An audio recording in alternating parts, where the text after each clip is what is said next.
da atuação. Ontem eu conversava com o Luiz Miguel, a diferença que vocês tiveram em estar ouvindo a Undime, eu que faço parte do GT do Infantil, da alfabetização, a importância da sua mediação no Conselho Nacional, até porque desde o início eu falava aos secretários que a educação infantil eu entendia que era a etapa mais tranquila. Por que mais tranquila? Porque a gente sabe que ela não tem promoção, a gente sabe que independente, por mais que ela seja obrigatória a partir dos 4 anos, independente se a criança ela faz o mínimo de frequência, independente se ela tem as habilidades, as competências, as experiências, as vivências, não depende desse acesso para o ingresso dela ao ensino fundamental. Então, essa flexibilização que veio trazer o parecer foi muito bom, porque a gente não acredita numa educação infantil onde a gente vai estar entregando atividades, onde a gente vai estar entregando material, muito pelo contrário, é o resgate do vínculo, é o respeito com aquela família, é respeitar o tempo, e muito feliz com que aquilo que a gente acredita enquanto qualidade na primeira infância está garantida no parecer. Mas eu deixo a palavra com o Eduardo Deschamps e com o Plauto também. Sejam bem-vindos. Patrícia, o Plauto começa ou não? Desculpa, Eduardo, a Luana. Eu só peço mais uma vez, por favor, como a gente está num limite bem alto de pessoas, que desliguem os vídeos, e principalmente o áudio, porque tem muita gente com o vídeo ligado e o vídeo está sobrecarregando. Quem for falar, deixa o vídeo ligado, o restante deixam todos desligados. Por favor, obrigada. Por favor, Eduardo, desculpa. Não, sem problema, é só para saber a dinâmica, né? Primeiro, bom dia a todas e a todos. Eu até ia perguntar para a Patrícia como é que ela estava, e é muito bom ter a notícia de que ela já recebeu alta, e que presente de aniversário, né, Patrícia? Receber alta exatamente no final de semana do seu aniversário, eu acho que não tem nada melhor do que isso, né? Com então, certeza. Te dar os parabéns também pelo aniversário. Obrigada, muito obrigada. E, bom, eu vou estar aqui à disposição de vocês, vou conversar um pouquinho com vocês, vou explicar um pouco, né, na abertura sobre o parecer, a estrutura do parecer, e depois vou estar super à disposição de vocês para responder perguntas, qualquer observação que vocês tenham na elaboração desse processo, tá? Eu não sei se o Plauto quer começar, ou se eu já começo fazendo uma fala mais genérica sobre o parecer, Plauto. Bom dia a todos, é um prazer estar aqui com vocês. Bom dia, professor Eduardo. Eu vou só fazer uma rápida abertura, uma introdução, e aí passo a palavra para o senhor, porque eu acredito que é mais importante a sua fala.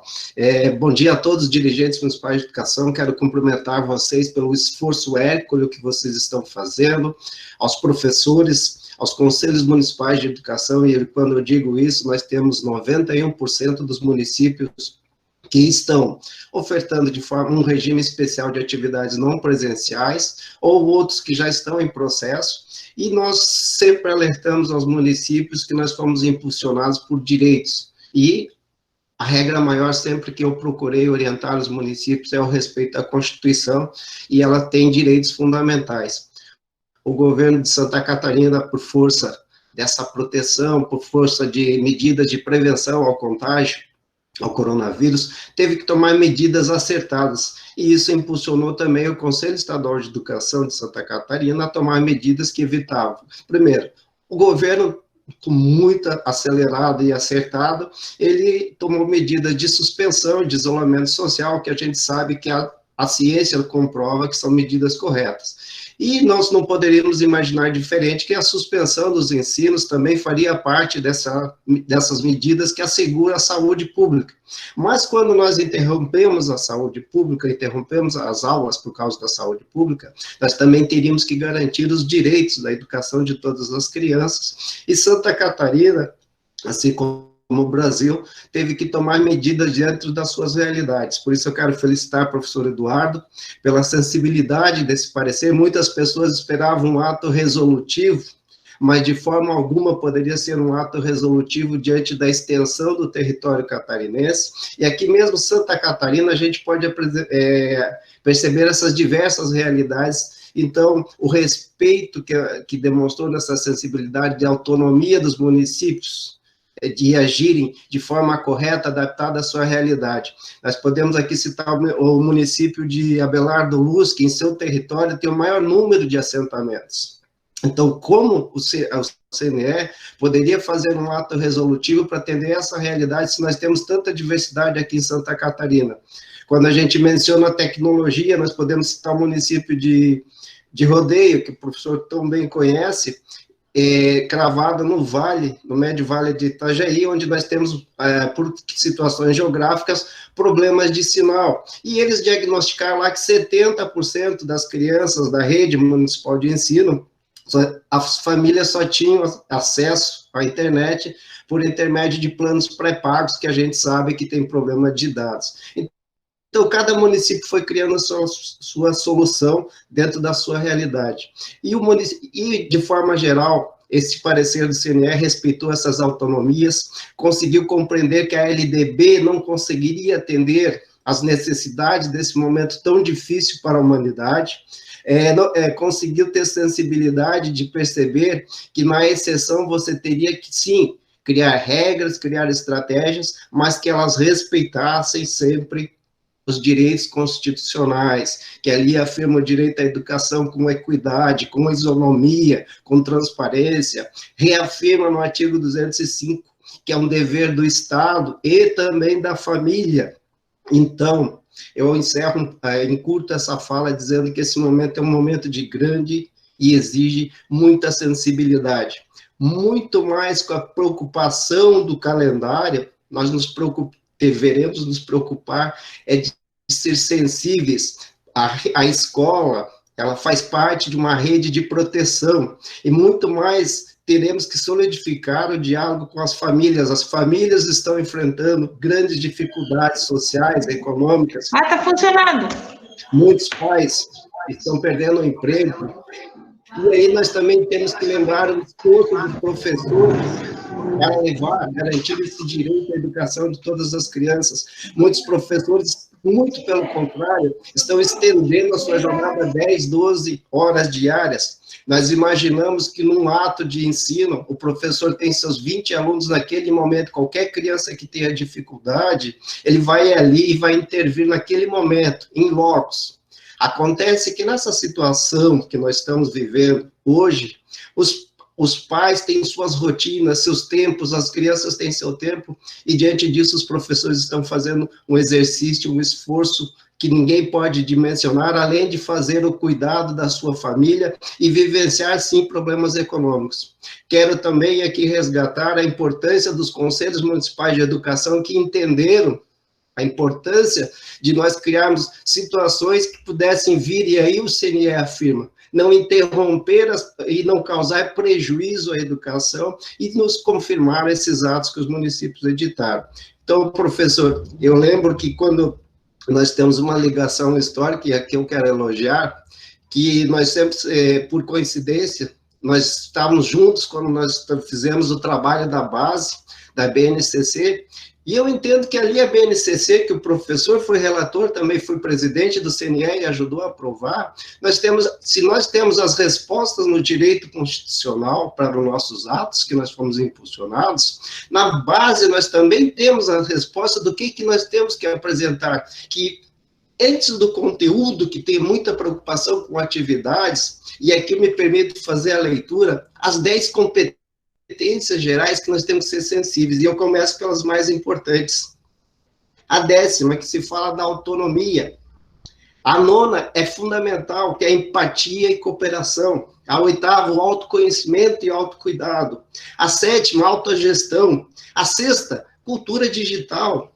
A 5ª, argumentação. E a gente está percebendo que muitas pessoas que não tiveram uma base na vida não têm capacidade de argumentação nesse momento. A boa comunicação.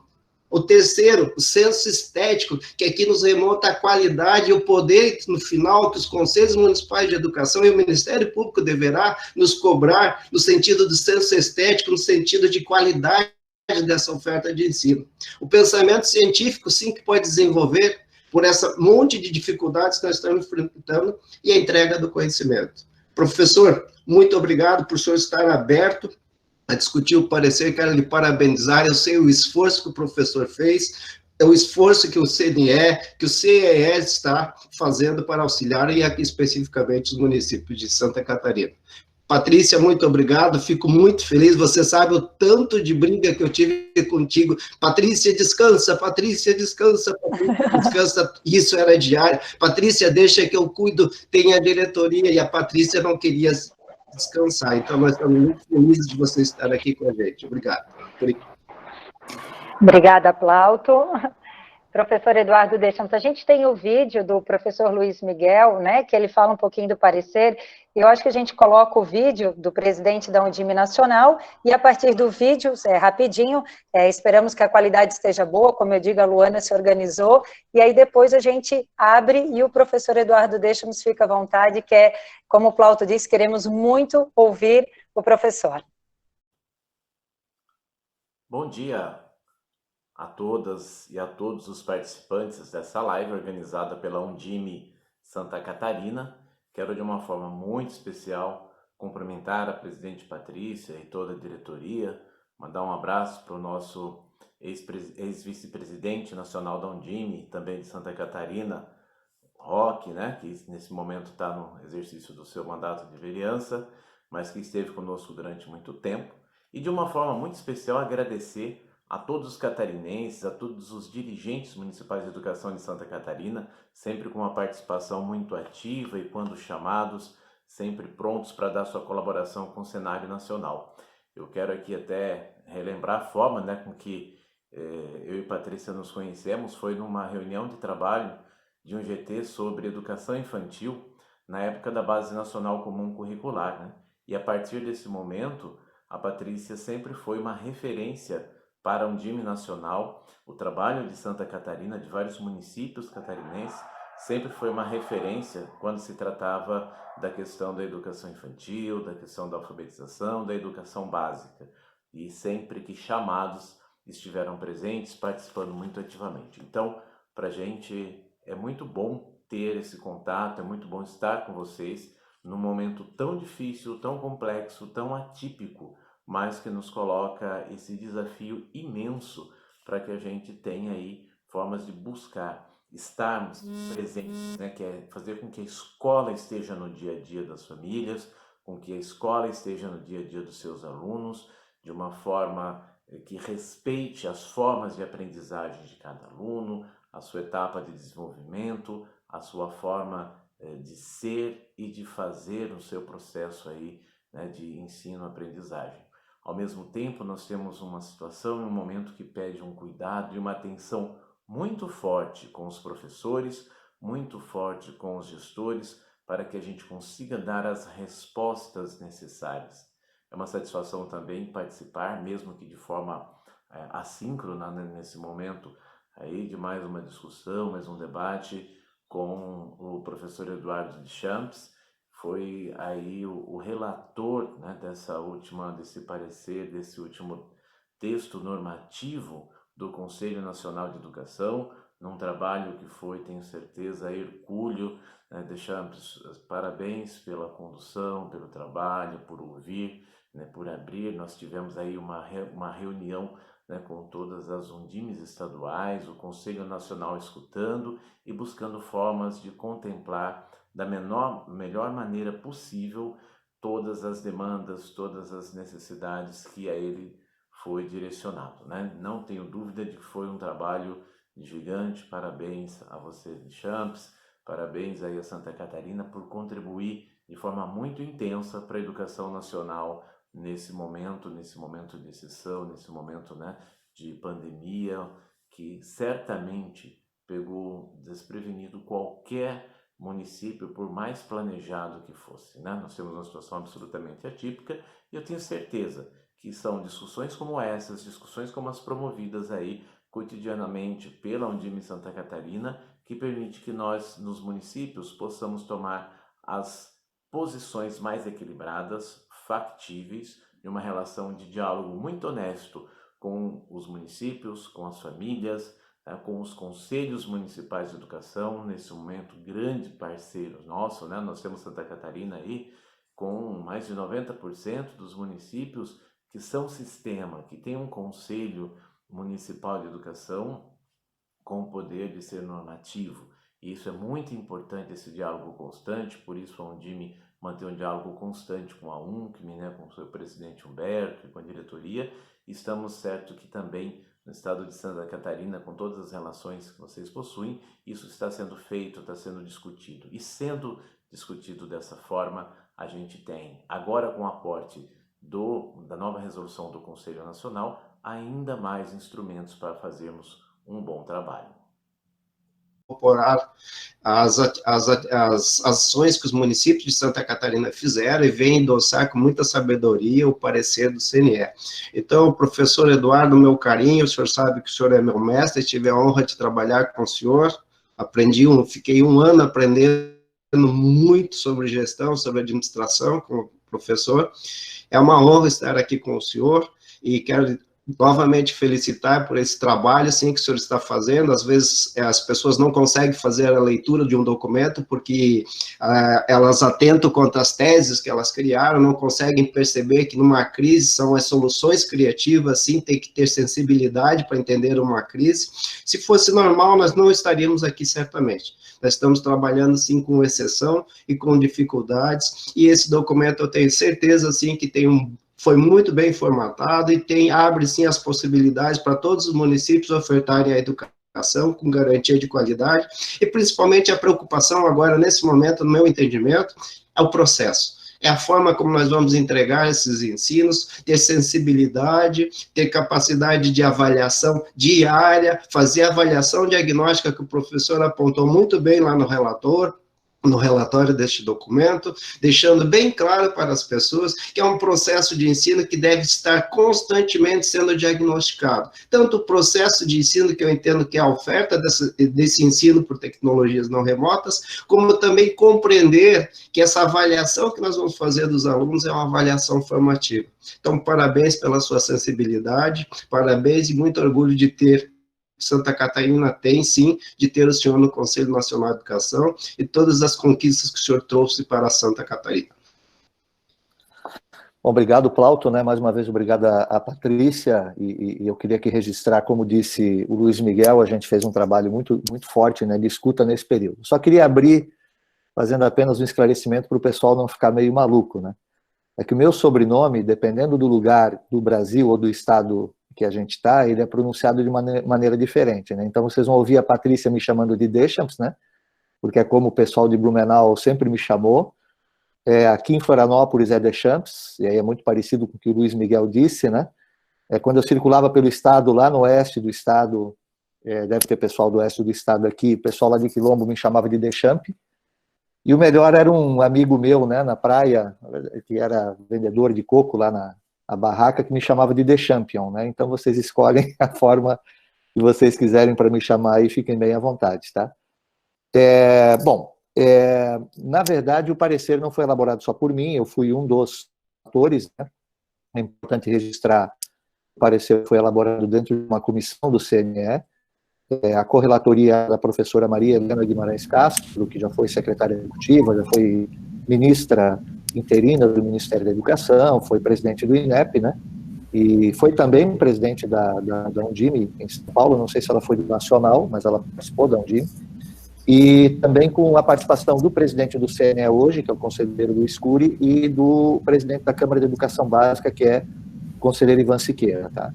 Nós fizemos um trabalho conjunto, na verdade, tanto a Maria Helena quanto eu, a gente organiza, né, o parecer, dá a linha geral e faz a redação, e a parte, principalmente da educação infantil e do ensino fundamental anos iniciais, foi muito trabalhado pela conselheira Maria Helena, óbvio que a gente discutiu esses tópicos todo momento, né? Vocês não se espantem porque vai ter cachorro aqui latindo, tá? Vou ter que fazer só um minutinho aqui. Na verdade, é a Maria Helena que fez muito trabalho em cima da educação infantil e do ensino fundamental anos iniciais, a parte da alfabetização. Tem o texto também da parte da avaliação que ficou em cargo dela e do Luiz Cury, os dois foram presidentes do INEP, né? E o Cury cuidou mais da parte do ensino superior, ele que é da Câmara de Educação Superior, e o Ivan trabalhou muito os textos, principalmente da EJA e da EJA prisional, que são temas que ele tem trabalhado bastante lá no âmbito do CNE. O restante do texto basicamente, o texto base foi elaborado por mim, mas teve, em todos eles, né, teve a participação de todos os conselheiros no processo, tá?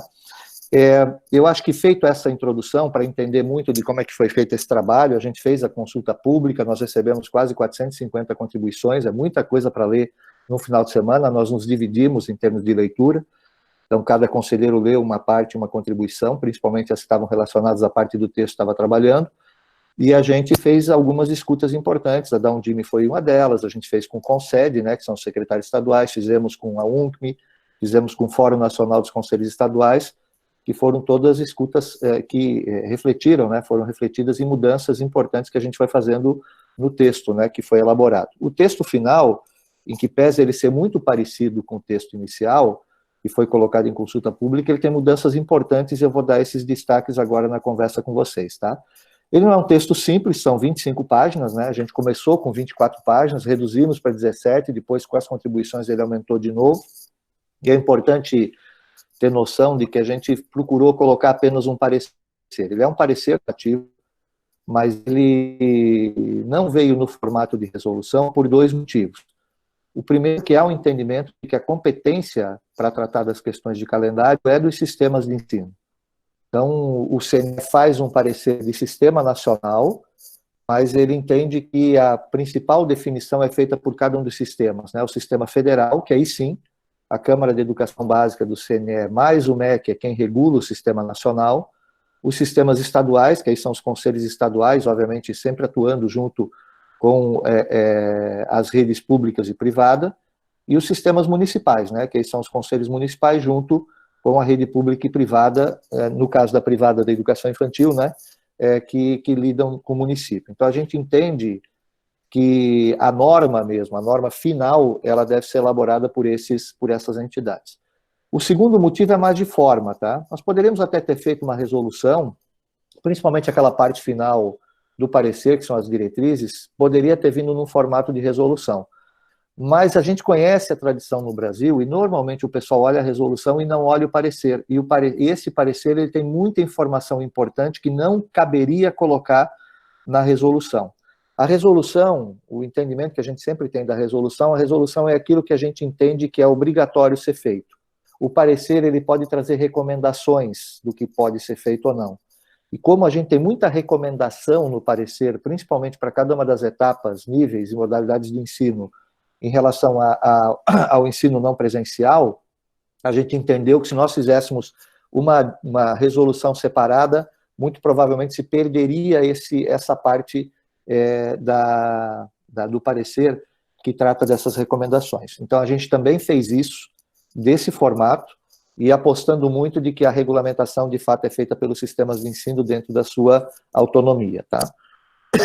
A gente tem um problema sério, né? Eu não preciso me deter muito na situação que a gente está vivendo, mas é importante a gente ter a noção de que isso está acontecendo com o Brasil, não está acontecendo só aqui, está acontecendo no mundo inteiro, e a gente pode olhar um pouco para países que entraram nesse processo da pandemia e no isolamento social antes, para ver e tentar antecipar e ver o que está acontecendo nesses países. Né? Eu vou pedir só para o pessoal que está coordenando para desligar o microfone. Isso, obrigado.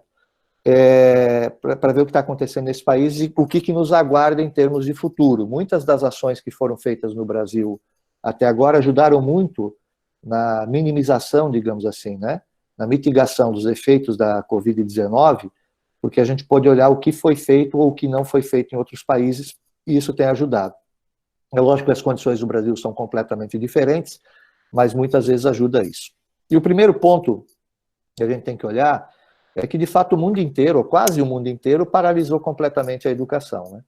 A gente tem mais de 150 países com algum tipo de restrição educacional, e, na verdade, a maioria deles com nenhum tipo de atividade no ambiente da escola por conta do isolamento social, que é, no momento, a melhor forma de você ganhar tempo para poder estruturar o seu sistema de atendimento de saúde e poder compreender a dinâmica do vírus, né, em relação à sua propagação, para poder dar conta de garantir que as pessoas, se forem infectadas, né, se forem contaminadas pelo vírus, elas possam ter atendimento e a gente possa reduzir significativamente os índices de mortalidade que o vírus traz. Esse é o principal ponto, e as escolas, por tudo que elas envolvem, não é apenas, o estudante, ele vai ter, como ele é uma criança ou uma pessoa mais nova, ele vai ter muito menor probabilidade de ter problemas no desenvolvimento da doença. Ele pode pegar o vírus, que é o corona, e pode não desenvolver a Covid, que é a doença, tá? Mas todo o entorno da escola, ele envolve uma série de coisas que pode fazer com que a criança seja o vetor de transmissão do vírus de maneira muito mais rápida, né?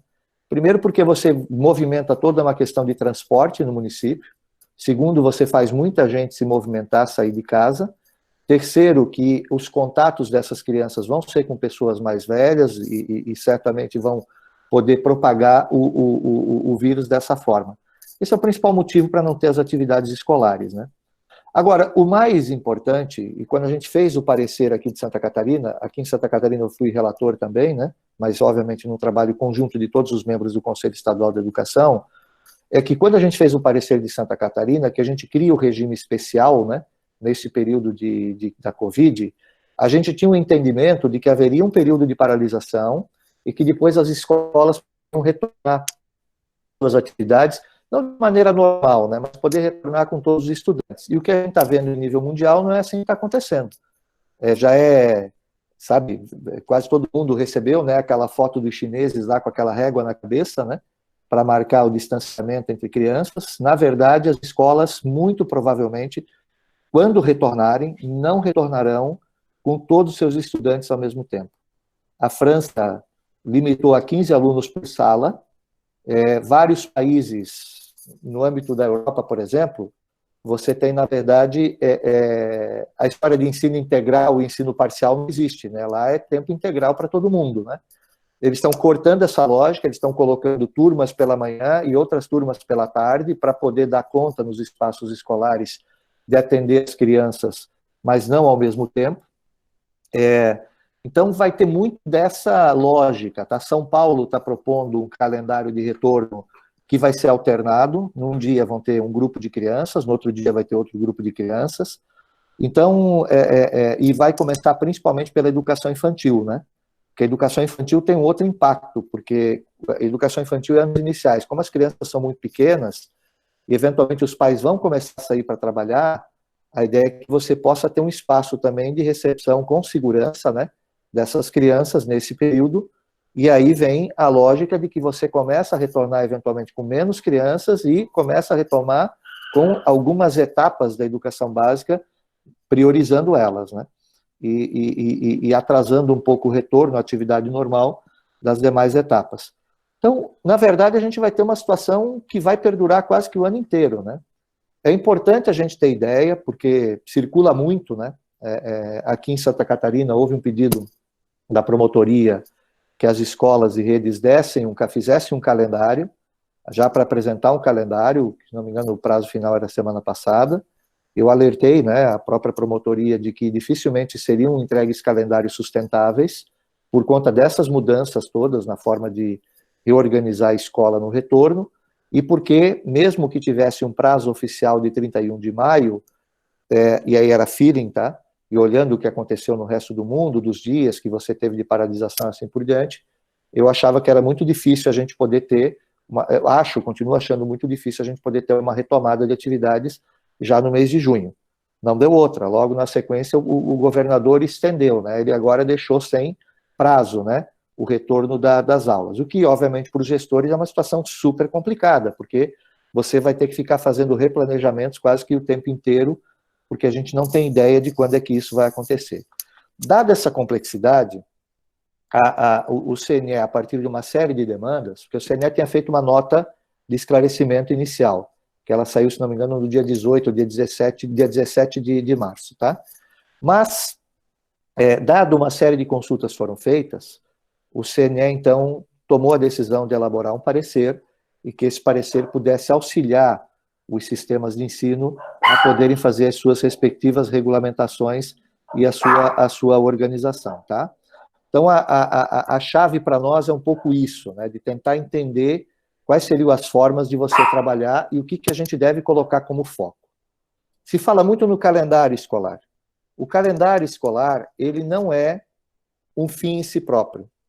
A carga horária não é um fim em si próprio. Isso é super importante a gente ter em mente. O calendário escolar e a carga horária são formas de organizar os objetivos que a gente tem na educação, que é o quê? Garantir a aprendizagem das crianças, dos jovens e todos os estudantes. As aprendizagens que estão previstas dentro do currículo escolar, dentro da proposta pedagógica da escola e até na própria BNCC, né? O Paulo começou bem citando as competências gerais que a gente precisa respeitar, tá? Então, a gente procurou, no parecer do CNE, tirar um pouco o foco na questão do calendário, em que pese ele ser um orientador do calendário, para que a gente possa resolver uma situação tão complexa como essa, que vai ter uma longa duração de paralisação das atividades presenciais, que é a forma tradicional que a gente trabalha o desenvolvimento da aprendizagem dos estudantes, é que a gente procurou começar a parte do parecer da análise dizendo o seguinte: olha, qual é a pergunta que a gente está tentando responder? Como é que a gente vai mitigar, como é que a gente vai minimizar os impactos na aprendizagem dos estudantes brasileiros, da longa duração de suspensão das atividades nas escolas por conta da Covid-19? É essa pergunta a ser respondida. O restante é formas de eu poder solucionar e responder essa pergunta. Observa que essa pergunta tem uma importante atrelar a ela. Vamos minimizar os impactos, nós não vamos eliminar os impactos. E impactos teremos, e esses impactos nós iremos sentir ao longo de pelo menos mais 2 anos, tá? Se tanto, né? O que implica dizer que não tenhamos a ilusão de que a gente vai conseguir eliminar os impactos na aprendizagem das crianças, dos estudantes, né? Nesse momento. Se a gente não partir desse pressuposto, a gente vai ficar num caminho sem saída. Isso é a primeira coisa que a gente procura colocar. E aí, ao fazer isso, a gente bota muito foco na questão da aprendizagem, dos objetivos de aprendizagem que eu tenho. E aí começa uma coisa super importante para as redes e para as escolas começarem a se preparar. Elas precisam olhar para a BNCC, precisam olhar para o seu currículo, precisam olhar para a proposta pedagógica e fazer uma reflexão. O que eu consigo trabalhar esse ano e garantir que seja desenvolvido esse ano, dos objetivos de aprendizagem que estão previstos nesses documentos, sabendo que alguns poderão ser feitos de maneira não presencial e alguns só consigo realizar de maneira presencial. E a partir daí, já é o primeiro convite que o CNE faz para a reflexão das redes ou dos sistemas. Você precisa olhar para o seu currículo e avaliar se você vai manter o que você está prevendo para esse ano ou se você vai priorizar determinadas coisas e começar a definir que algumas dessas coisas, talvez, de alguns desses objetivos, talvez, você vai precisar desenvolver no ano que vem, ou nos próximos 2 anos. Então, a gente utiliza, isso veio de uma contribuição muito forte de alguns especialistas de educação, a gente utiliza a lógica do ciclo de aprendizagem. Isso, inclusive, apareceu, eu não me lembro se foi no CONSED ou na reunião da Undime, tá? Mas a lógica do ciclo de aprendizagem.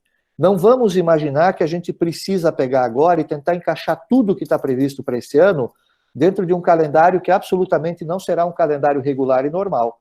Então, passa por uma primeira avaliação que eu preciso fazer para mim poder colocar no foco, tá? Então, olhar para o currículo e ver quais são os objetivos que eu realmente vou priorizar e vou trabalhar ao longo desse ano. Quais que eu vou fazer durante o período de paralisação e quais que eu vou fazer pós-período de paralisação no retorno às atividades nas escolas. Outro aspecto importante, como eu já disse, são os limites legais, né? Calendário e carga horária, e eu tenho falado isso muito com o Ministério Público, gente, esses são meios, não são fins.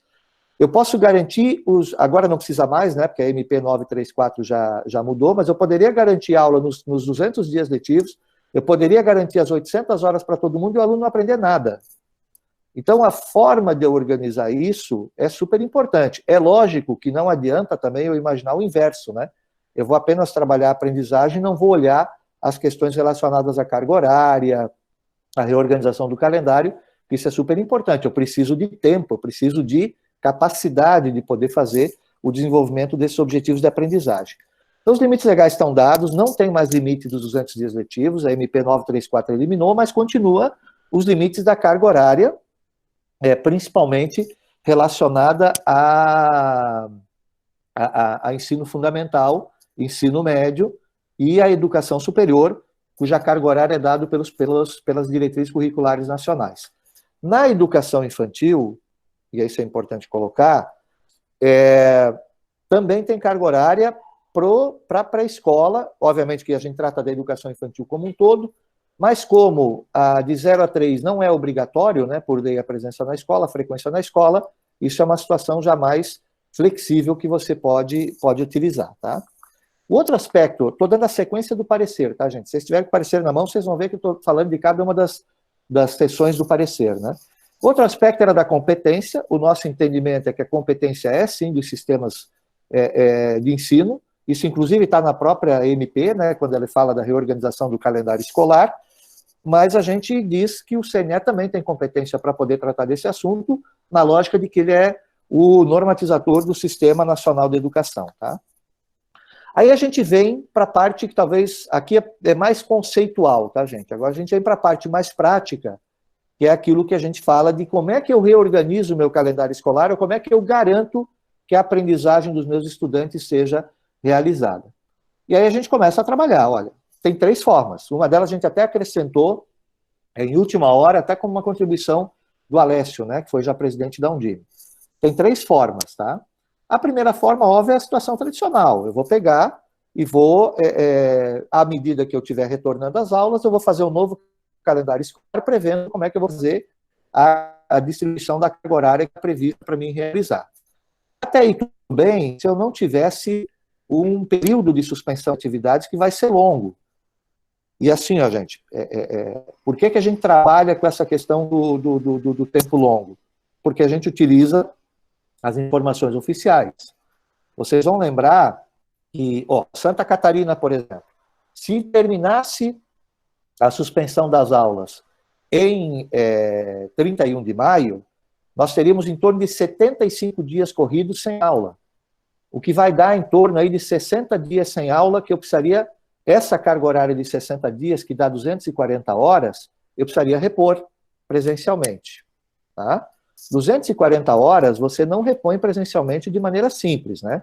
Você pode repor presencialmente utilizando contraturno, você pode aumentar um pouco a carga horária do seu turno, em vez de fazer 4, fazer 5, você pode utilizar sábado, você pode utilizar feriado, isso depende de questões legais, e você pode avançar no ano seguinte. Ninguém está impedido de avançar no ano civil seguinte, tá, gente? O calendário escolar não precisa casar com o ano civil. Mas vocês já imaginaram o que vai ser, do ponto de reorganização? Eu que fui gestor da rede estadual com uma greve que durou 64 dias, teve escola que teve que avançar em janeiro para repor aula. Vocês já imaginaram a reposição de aulas avançando no mês de janeiro, no mês de fevereiro? Isso vai dar uma desorganização em termos de estruturação da rede gigante, sem contar dos problemas que você vai ter com os pais, né, nesse período, tá? Então, quando a gente olha para a duração, então eu falei para você, a Santa Catarina seria no mínimo 75, já vai ser mais, e lembra que o ex-ministro Mandetta, ele em um determinado momento falou o seguinte, olha, nós vamos ter 20 semanas muito duras. Vamos supor que a gente ficasse as 20 semanas sem atividade escolar.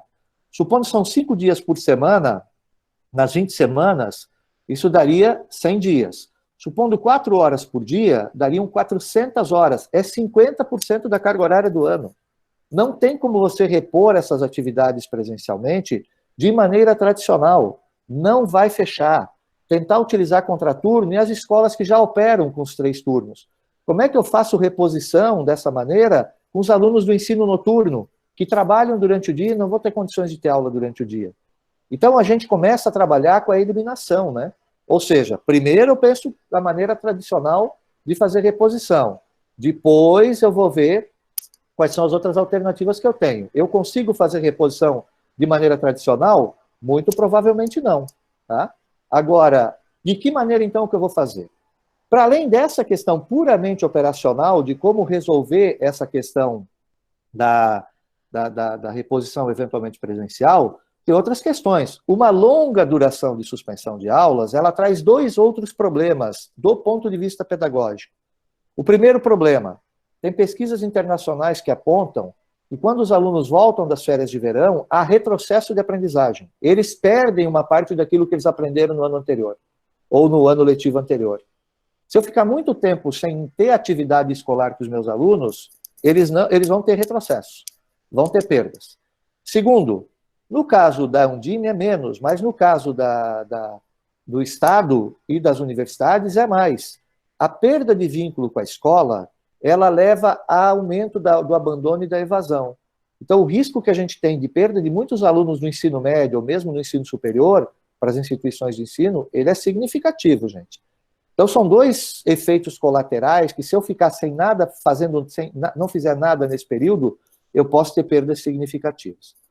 Bom, a partir daí, é que a gente olhou para as demais possibilidades. A nota de esclarecimento do CNE, lá de 17 de março, já trazia isso. Olha, uma forma de você lidar com isso é você utilizar o ensino à distância. Vários países do mundo estão utilizando o ensino à distância. Tá? Bom, aí a gente entendeu o seguinte. Primeiro, e isso não é exclusividade do Brasil. A Austrália, por exemplo, tem muito problema. Tá? A gente entendeu o seguinte. Ó. Primeiro, nem todos os alunos, que o ensino à distância, pelas normas do CNE, ele está umbilicalmente ligado a você ter utilização de tecnologia da informação e da comunicação. E aí a gente tem um problema. O país não tem essa capacidade. Nem todas as casas têm internet, nem todas as casas vão ter condições de poder realizar. O Plauto falou do caso de Rodeio, né? Onde o sinal não chega, a rede, muita gente às vezes utiliza sistema pré-pago, tem problema de dados. Aí a gente olha o seguinte, ok, o ensino à distância é uma possibilidade, mas ele não deve ser a única possibilidade. E a gente discutiu muito que termo a gente ia usar, a gente chegou a falar ensino remoto, a gente chegou a falar outros termos, a gente acabou utilizando um termo mais genérico, que é atividades pedagógicas não presenciais. De que maneira eu faço a escola chegar até o aluno, já que ele não pode ir até a escola. E aí a gente abriu para várias possibilidades, gente. Tá? Várias possibilidades. Você pode utilizar a tecnologia quando for possível, ou você vai utilizar materiais impressos, de que forma você vai fazer com que a escola chegue a todos os alunos. E aí a gente fez uma distinção. O que pode ser computado no período em que eu tiver restrição das aulas, ou seja, quando eu posso ou não ter turmas inteiras na minha escola, e o que eu posso fazer, mesmo que a escola retorne às atividades normais, para que eu possa complementar a carga horária durante o período em que a escola já estiver funcionando normalmente. Porque isso reduz, essas duas ações reduzem a necessidade de reposição de horas-aula presencialmente na sequência, além de eu garantir manutenção do vínculo e além de eu garantir, obviamente, evitar, né, ou minimizar o retrocesso de aprendizagem. Importante, mas e quem eu não conseguir atingir com tecnologia ou quem eu não conseguir atingir com material impresso? O que acontece? Aí o próprio parecer do CNE e a própria resolução do Estado apontam que a escola ou a rede tem que ter um plano para todos os alunos. E eu não necessariamente preciso atender todos os alunos de maneira igual. Eu vou atender eles de acordo com as capacidades que eu tenho para realizar. Então, por exemplo, o que Blumenau fez, que a Patrícia propôs, vamos fazer um cadastro para ver quem é que consegue ser atendido de maneira digital. Esse grupo eu atendo de maneira digital. Quem eu não consigo atender de maneira digital, como é que eu vou atender? Esse grupo eu atendo de maneira não digital. E quem não consegue nenhum dos dois, esse grupo, muito provavelmente, eu vou ter que ter uma forma de ação no retorno das aulas para que eu possa atender esses estudantes de maneira diferenciada. Lembra, é preferível eu precisar trabalhar com uma reposição presencial, que não está afastada, para 20% da minha rede do que para 100% da minha rede. Tá? Essa é a tese. Eu vou escalonar a forma de atendimento de acordo com a capacidade que eu tenho para dar conta de atender todo mundo. A gente tem um princípio importante. Eu não vou conseguir atender todos de maneira igual. Se eu quiser atender todos de maneira igual, só tem uma saída. Não fazer nada agora, esperar retornar, imaginar que vai retornar todo mundo junto e eu vou fazer um calendário que provavelmente eu não vou conseguir cumprir esse ano e que está ano que vem. Então, a gente trabalha com a lógica do diferente. Por quê? Porque os estados são diferentes, as redes dentro do estado são diferentes, dentro das redes as escolas são diferentes, e dentro da escola as famílias e os estudantes são diferentes. Eu preciso fazer um plano para cada uma dessas condições que eu tenho. Tá? Por isso, quando eu vejo uma discussão muito forte, felizmente aqui em Santa Catarina não, mas em outros estados, do tipo assim, o Ministério Público está entrando com ação porque nem todos os alunos vão ser atendidos pelo sistema que está sendo colocado. Não é assim. Eu tenho que ter um sistema que atenda um grupo de alunos de uma maneira, outro de outra maneira e outro de outra maneira, mas que eu consiga cobrir e fazer a cobertura e atendimento de todo mundo. Bom, então essas formas de reorganização são essas. Ou eu vou utilizar a atividade não presencial agora, computando ou não para a carga horária, é uma escolha do sistema, só que se eu não computar para a carga horária, eu realmente diminuo o retrocesso, eu vou garantir vínculo da escola, mas eu vou ter que repor tudo depois presencialmente. É como se eu fizesse um esforço para nada, sabe, gente? Então, a gente respeita, cada um trabalha com o seu sistema, mas a gente faz esses alertas quando a gente trata do processo.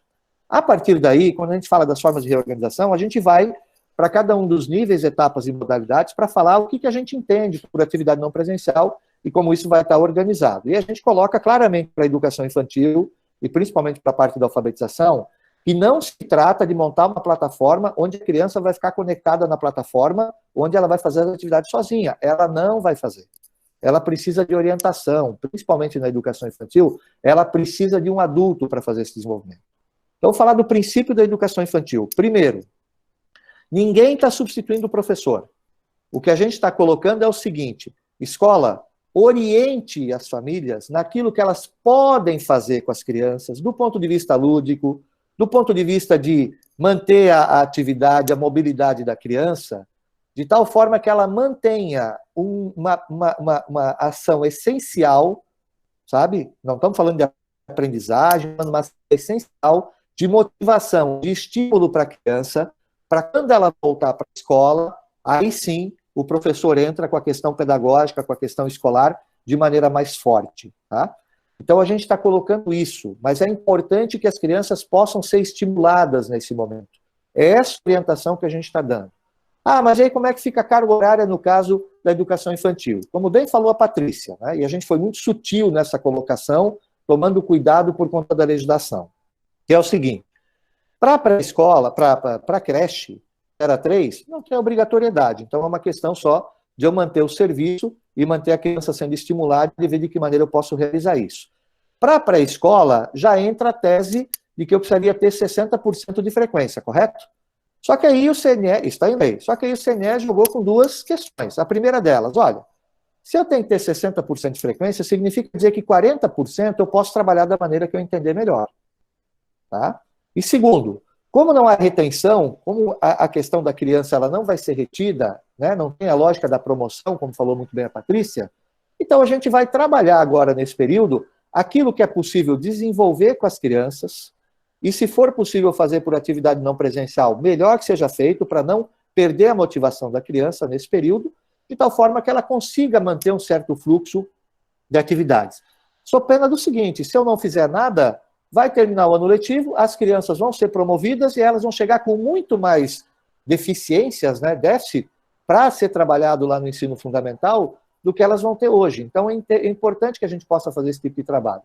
E no caso da alfabetização, a mesma coisa. A gente recomenda plataformas, existe forma de eu fazer uma série de atividades também, através do uso de tecnologia com as crianças, mas não utilizar isso de maneira intensa, porque existem prejuízos no desenvolvimento da criança, e sempre ter a atuação dos pais. Leitura de texto, sabe? Desenhos, brincadeiras, coisas que possam ajudar, de maneira em casa, o desenvolvimento das crianças para que a gente possa continuar no processo de alfabetização. Obviamente, no retorno, a gente vai tentar criar as condições para que isso possa ser recuperado de maneira adequada.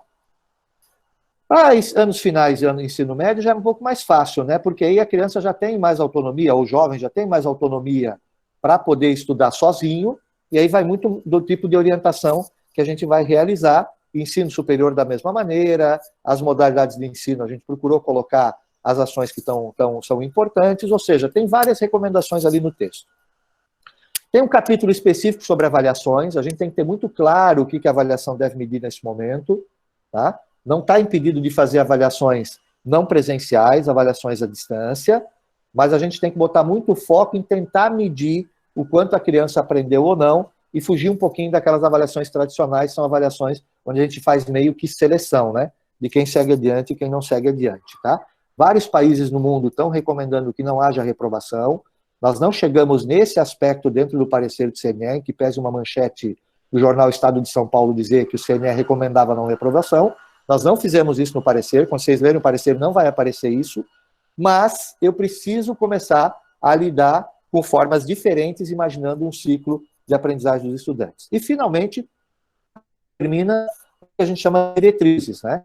E aí a gente pensa as diretrizes para orientar a regulamentação de cada sistema de ensino sobre dois aspectos. Durante o período de restrição nas escolas, pós-período de restrição nas escolas. Durante o período de restrição nas escolas, a gente recomenda que o sistema regule se as atividades não presenciais serão ou não computadas em termos de carga horária, isso é uma escolha de cada sistema, e se computar para fins de carga horária, tem que ter os pontos de controle para que eu possa avaliar se realmente foi feito um trabalho. Então a gente fala o seguinte, olha, aqui em Santa Catarina a gente propôs, cria um plano de aula. Eu sei que o plano de aula é controverso, tá, gente? Foi só um termo que a gente utilizou, mas cria um plano de aula, faz um planejamento. Como é que serão essas aulas nesse período, como é que serão essas atividades nesse período? A aula é um termo muito ruim, a gente não está substituindo aula presencial por aula não presencial. A gente está desenvolvendo uma forma nova de realizar as atividades de aprendizagem que devem ser, que estão para atendimento dos objetivos de aprendizagem que estão previstos, né?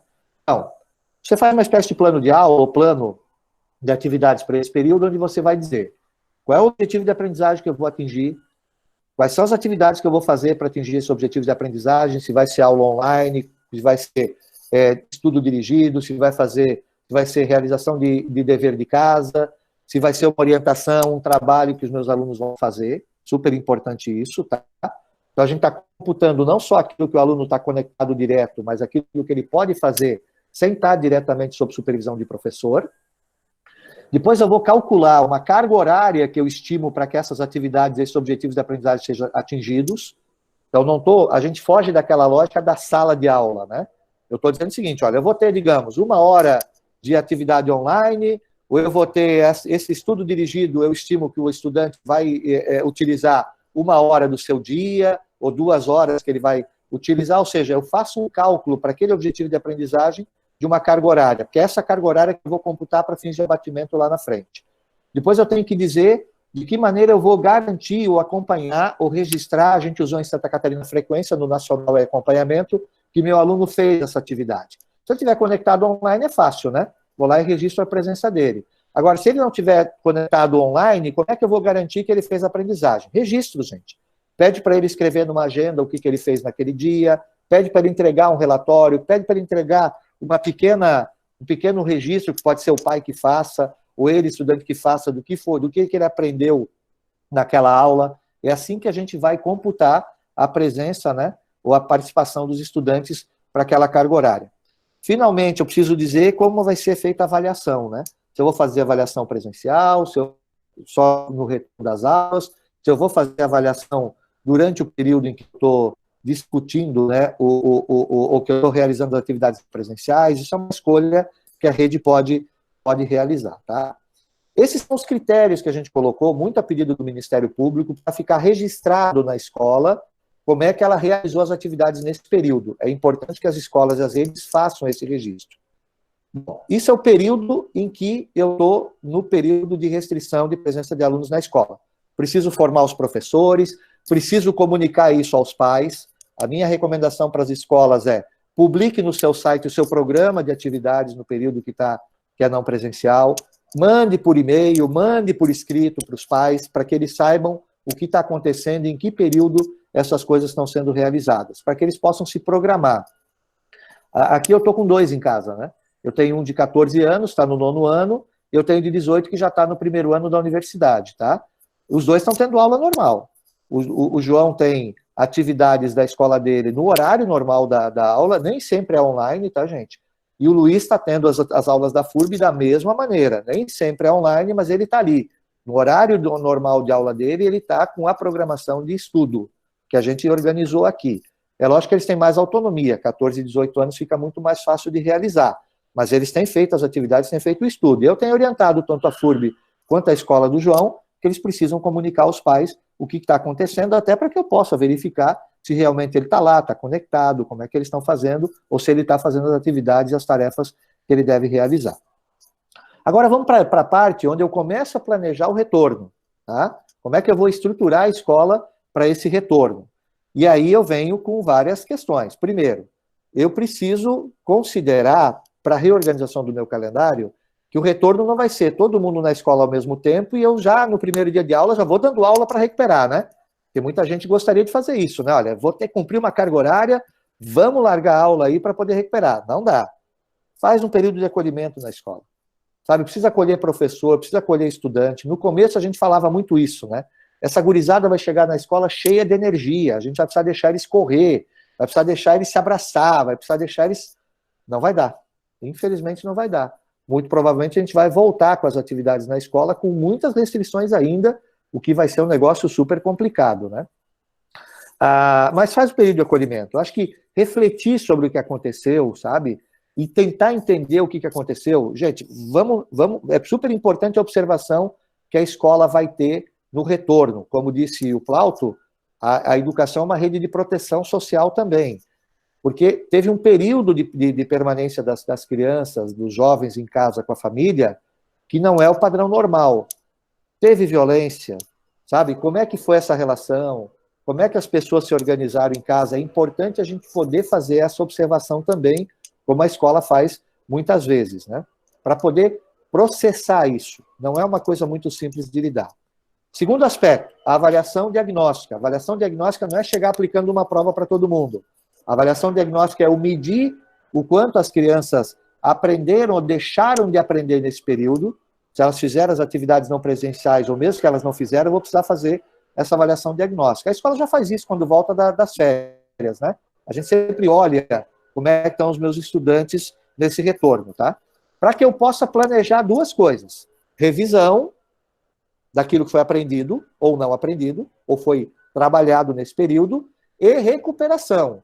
As escolas terão que ter um plano quase que individual dos estudantes. Eu vou precisar trabalhar muito com a questão do reforço escolar. Eu vou ter que ter essa recuperação, por quê? Porque vai ter estudante que não fez nada. Qual é meu plano para esse estudante? E vai ter estudante que fez muita coisa. Qual é meu plano para esse estudante? Mas todos precisarão de algum tipo de reforço. Pode ter certeza disso. Então, quando eu vejo muito, né, uma discussão, principalmente na rede privada, né, dos pais falando de diminuição de mensalidade, não sei o quê, respeito, não vou entrar nessa discussão. A única coisa é que eles não sabem ou não têm ideia do quanto a escola vai ter que entregar a mais quando retornar do que ela só está entregando agora, tá? Então, isso vale também para a rede pública. As escolas vão ter que se preparar para uma entrega muito superior ao que está prevista normalmente, tá? Então, essas diretrizes tratam disso. Eu faço acolhimento, eu faço avaliação diagnóstica, eu faço o meu plano de atendimento para todos os estudantes, tudo isso embalado na maneira como eu vou cumprir aquilo que está colocado na legislação em relação a calendário e carga horária, tá? Eu acho que era isso, gente. Eu queria, de novo, apenas registrar uma coisa que é super importante, viu, Patrícia? Que o CNE tem muita compreensão. Eu acho muito interessante que, de vez em quando, eu vejo assim, estão obrigando a fazer isso, a obrigatoriedade na distância. Ninguém está obrigando em nada. Isso é uma adesão e cada escola, cada rede, cada sistema sabe melhor quais são as suas condições de atendimento. O fator que a gente está tentando trabalhar é o seguinte, olha, se você tem condições de atender, atenda, não deixe de atender. É melhor eu fazer isso do que não fazer nada. Esse é o principal ponto que rege todo o parecer que a gente fez e que rege o parecer de Santa Catarina também, que até o momento está alinhado com o parecer nacional. Eu estou elaborando agora apenas uma resolução, porque a gente criou uma resolução de regime especial para o período de pandemia, agora vem uma resolução sobre reorganização de calendário, que é um pouquinho mais ampla, tá? Agradecemos. Nossa, foi uma honra, né, poder ouvir essa sequência. Já tínhamos o parecer, mas conseguir explanar ele, né, ouvir as orientações e dizer, professor Eduardo, a gente fica muito feliz. Há 15 dias atrás, a gente fez uma web com os secretários de Santa Catarina e a gente fez essa divisão, né, esse plano de ação, de implementação, de processo e desse retorno. E esse cuidado que a gente precisa ter. Então, é muito válida essa explanação, eu tenho certeza que dúvidas ainda tem. É fundamental quando o professor Eduardo Deschamps coloca que ninguém está obrigando, isso a Undime ela sempre colocou. É claro que agora a gente está em outro cenário, dizer a vocês que eu estou em constante diálogo com o professor Natalino. O que eu tenho acordado com o professor Natalino, até pela Secretaria do Estado, que a gente possa receber essa informação um pouco antes. A gente sabe que o governador ele vai fazer os anúncios, como ele já anunciou, possivelmente a gente já sabe-se que após 31 de maio não deve de retornar, se ele faz esse novo decreto, e o que eu combinei com o professor Natalino é que nós pudéssemos saber 15 dias antes de uma possível, um possível retorno, né?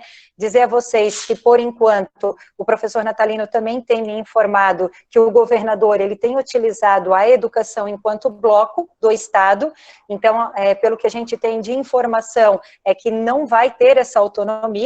Claro, se tiver alguma mudança, a gente vai estar informando a vocês, mas o governador, ele tem trabalhado o bloco da educação estadual, federal, privada e municipal. Dizer também, professor, a importância quando o professor Eduardo coloca desse plano de ação.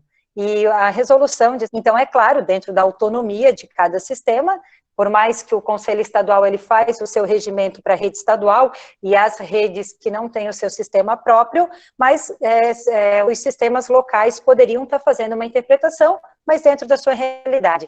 E aqui eu queria chamar a atenção da importância desse plano de ação. O plano de ação, ele tem que ser discutido no Conselho Municipal de Educação. Não é a Secretaria de Educação que vai ter que ditar as regras. Muitas vezes o secretário, ele acaba pegando um trabalho que não deve ser dele, até porque quando a gente fala em Conselho Municipal de Educação, a gente fala de um ato democrático, onde você vai ter as pessoas que estão lá na ponta, você vai ter o representante dos professores, você vai ter o representante do sindicato, você vai ter o representante dos diretores, conselho tutelar, enfim, essas pessoas que têm esse olhar, que muitas vezes não é o olhar, até um olhar vicioso, talvez, de uma Secretaria de Educação. Então, eu vou falar de onde eu venho, Blumenau, a gente tem feito essa discussão. É claro que nem sempre, quando a secretaria ela pode almejar algo, mas ela tem que ter muita transparência e deixar que o Conselho Municipal ele possa também, dentro desse olhar democrático, fazer algumas mudanças. Então, cuidado desse plano de ação. Todos precisam ter esse plano de ação. O professor, ele precisa, em Blumenau a gente fez o relatório circunstanciado, no primeiro momento fica uma visão, nossa, é documento, é burocracia, por que eles estão cobrando isso? É claro que o diretor, que a secretaria está querendo cobrar mais papel. Não, ele não está querendo mais cobrar papel, ele quer garantir, como o professor Eduardo Deschamps falou, quando o Ministério Público vir cobrar essa carga horária, seja do professor ou seja da aprendizagem da criança, que tem esse documento. E a criança, essa preocupação, quando ela for desenvolver uma atividade, que o professor, seja a plataforma, seja a ferramenta que ele utilizar, ele vai ter que pedir para o aluno, coloque a data, coloque as informações, veja suas dificuldades, então isso é fundamental. Então, só destacar aqui, e daí aqui eu quero chamar novamente o nosso presidente do Conselho Municipal de Santa Catarina, né, o Orso, Cláudio Orso, também fique à vontade, se quiser estar dialogando conosco, da importância que eu digo, a ferramenta que especial é o Conselho Municipal de Educação. E o secretário, quando ele dá essa abertura, o secretário ele não precisa, né, se envolver em algo, ele precisa receber do conselho. E esse conselho ele tem que trazer discussão. Agora, é claro que o conselho ele tem que também ter essa interpretação, ele tem que ter essa interpretação da preocupação, que é como o professor colocou, não dá para a gente achar que no início eram poucos dias, entendia-se que a gente poderia voltar, agora a gente já está falando mais de 75 dias, então não teria como a gente achar que se a gente não fizer o trabalho não presencial, a gente vai conseguir garantir o ano letivo de 2020. Então, cada município, Santa Catarina já está com 90% de municípios que já iniciaram, como o nosso presidente da Undime Nacional colocou, é uma realidade de Santa Catarina, mas com certeza a partir do pronunciamento do governo do estado, a gente já tem um cenário que a gente entende que vai estar indo ainda o calendário à frente. Eu quero falar um pouquinho com vocês a respeito das preocupações da Undime, sobretudo no que se trata de educação infantil e dos anos iniciais no ciclo de alfabetização. Nós estamos falando de um período muito específico, nós estamos tratando de um momento em que o estudante ainda não tem a autonomia de um estudante do ensino médio, que possa usar tecnologias mais modernas, que tenha uma autonomia de estudo, de aprendizagem maior, né, sobretudo nas tecnologias de educação à distância. A Undime sempre defendeu que para a educação infantil, respaldado uma série de questões, como a questão da falta de autonomia, da restrição ao tempo de uso de tela e, sobretudo, as questões sociais e econômicas que não abrem acesso a ferramentas tecnológicas. Tá? Então, todo esse conjunto de ação e capitaneado pela forma das crianças pequenas e muito pequenas aprender, nós defendemos que esse diálogo fosse feito com as famílias, né? Para que orientássemos as famílias sobre como elas devem proceder na educação de seus filhos, como ela deve estimular, quais as formas dela fazer e, sobretudo, que a gente leve as famílias a tranquilidade dela saber que ela está, sim, promovendo aprendizagem, desenvolvimento do aluno, como, por exemplo, quando faz um jogo de amarelinha, risca figuras geométricas no chão, numera, e vai brincar de amarelinha. Criança aprende brincando. É nessa brincadeira que ela promove a interação entre as pessoas, que ela sai do seio do ambiente familiar e vem para o meio social. É desta forma. Agora, as famílias, muitas vezes, têm uma visão ainda muito antiga, ultrapassada, que escola é para chegar, é para pegar o lápis, o papel e escrever e ler, num período em que isso, nós sabemos, não é a ação relevante, não é o que se espera. E dentro desse conceito, vale aqui trazer uma questão e, de novo, fazer uma referência ao documento do Conselho Nacional de Educação, que fala a respeito dos 60%, né, da carga horária, da expectativa, já que nós temos para os alunos da educação infantil uma expectativa, uma carga horária obrigatória, vamos dizer assim, menor, né, de 60%, e também nós temos o fato de não ser um período em que a gente vai avaliar aspectos cognitivos, né? Nós vamos trabalhar com aprendizagem e desenvolvimento como um todo. Foi no GT, no grupo técnico de alfabetização, juntamente com o grupo técnico de educação infantil, do qual a Patrícia faz parte, que essa discussão veio, que esse referencial veio à tona, que a Undime indicou ao Conselho e que foi aí contemplado no parecer do conselheiro Eduardo Deschamps, né, com a participação intensa do conselheiro Alessio também nas conversas, né, e isso abre então uma possibilidade interessante para termos um referencial para organizar o processo da volta, respeitando a fase desses alunos, respeitando a sua forma de aprendizagem, o que é sempre muito importante. Então está aí um ponto que vale a pena ser discutido entre as secretarias, os conselhos municipais, organizando, criando os referenciais para cada um de vocês. Assim, pessoal, eu fiz uma breve, da fala do professor Eduardo, e ele fez uma leitura, fez uma linha do tempo do documento do parecer do CNE, que nós já salientávamos que ele vinha de encontro às necessidades, principalmente de Santa Catarina, e aqui cabe destacar, nesse momento, o estado de Santa Catarina. Então, o primeiro destaque que eu faço quando ele mencionou o Ministério Público exigindo esse calendário. Eu fiz uma simulação um tempo atrás, usando uma razão de 3, e eu fiquei no caso da Patrícia. O quanto é importante a gente não tem a ideia de como nós vamos fazer esse calendário e apresentar um calendário agora. Se a professora Patrícia tivesse tido contato com 7 pessoas e nós tivéssemos uma razão de 3, e aí eu coloquei numa planilha de análise de tendência, em 24 dias, sem controle nenhum, e isso a gente está pensando em prevenção de pandemia, nós teríamos aproximadamente 34.543 pessoas contagiadas e com as diversas reações. Então, nós pensávamos que o calendário, quando nós pensamos numa rede de ensino como Joinville, que tem mais de 60 mil alunos, Blumenau 39 mil, e até mesmo a cidade que tem 400 alunos, nós imaginarmos que as redes de ensino vão ser as primeiras a retornar, então isso é impossível. Não tem como nós planejarmos agora e já apresentarmos um calendário escolar. Quando nós pensamos também em calendário, nós pensamos em uma reposição escolar, e o professor apontou muito bem, as dificuldades econômicas que se apresentarão quando nós pensarmos só num regime presencial. E nós já identificamos que no futuro, não tem como nós destacarmos, porque seria, inclusive, vai ser um progresso da educação, essa inserção da tecnologia no ensino.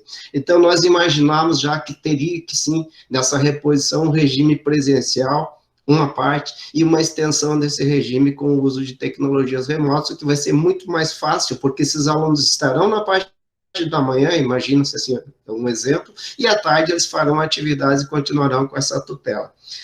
Outro destaque que eu faria em relação à educação infantil. Plauto, me permite só fazer uma observação importante que você falou? Não só nessa condição, tá? Imagina o seguinte, porque aquilo que você falou, o aluno vai estar na escola e eventualmente à tarde ou no outro período ele vai poder fazer atividades remotas, né, para poder complementar aquilo que ele viu na sala de aula e até complementar a carga horária. Isso a gente está falando no retorno, né? Mas imagina o seguinte, que é o que provavelmente vai acontecer em São Paulo. São Paulo vai ser do tipo assim, hoje vem os alunos X para a escola, amanhã vem os alunos Y. Então, o que vai acontecer é o aluno X, ele vai ter aula normal aqui na escola e no dia seguinte ele vai ter atividades não presenciais para fazer, entendeu? Então, não vai ser só a questão da complementação. Eventualmente, eu também vou ter atividades que eu vou ter que fazer porque eu não vou poder estar todos os alunos no mesmo momento na escola. Só para fazer esse registro, é uma coisa que apareceu agora, tá? Não, é fundamental isso, porque se nós analisarmos, nós também vamos ter grupos de alunos, e o professor apontou com muita sabedoria, nós vamos ter grupos de alunos com diversas escalas de conhecimento, então vai ter crianças que atingiram, sim, aqueles objetivos propostos, outras crianças não, então vai ser uma nova realidade que nós não conseguimos, eu não consigo imaginar, eu já fiz várias simulações de um calendário especial, teve uma entidade que fez uma planilha de 500 folhas, eu não consigo, simplesmente eu não consigo, eu consigo imaginar hipóteses. Aí surgiu a questão da educação infantil também, e é preciso fazer essa lembrança quando a gente pensa no 0 a 3 anos, houve um foco, as pessoas começaram a pensar na normalidade, ainda não conseguiram fazer uma mudança de canal, turno, opa, nós estamos numa exceção, mas se esqueceram também de lembrar que essa relação de 0 a 3 anos é uma relação, muito, mesmo no presencial, é uma relação muito importante entre a professora e a família.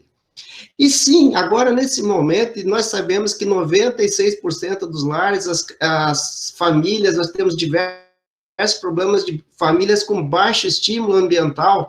Então, essas crianças, imaginamos, olha a importância da professora de educação infantil nessa fase de 0 a 3 anos, esse vínculo que o professor citou. Uma professora dessas, é importante a gente lembrar para o normal, quando a gente vê alguns documentos condenando, a professora dessa teve contato de 10 a 12 horas diárias com um bebê de 1 ano, ela escutou a voz, ela escutou essa professora cantando, e aqui nós fomos buscar o resgate do desenvolvimento humano, sabemos que 0 a 3 anos é a idade mais importante, e o que me causou estranheza, quando nós não valorizamos esse ato da educação infantil, ele começou sim, aqui a crítica pessoal do cidadão Plauto começou a ser usado assim, opa, podemos usar como economia do orçamento público, vamos dispensar a CT da professora, aqueles professores contratados em caráter temporário, vamos dispensar, porque nessa atividade não é importante, todas as etapas são importantes, e aí esse documento demonstra isso. Eu quero aqui até citar e elogiar, e é importante isso, a coragem do município de Florianópolis, que criou lei própria, justamente sustentando,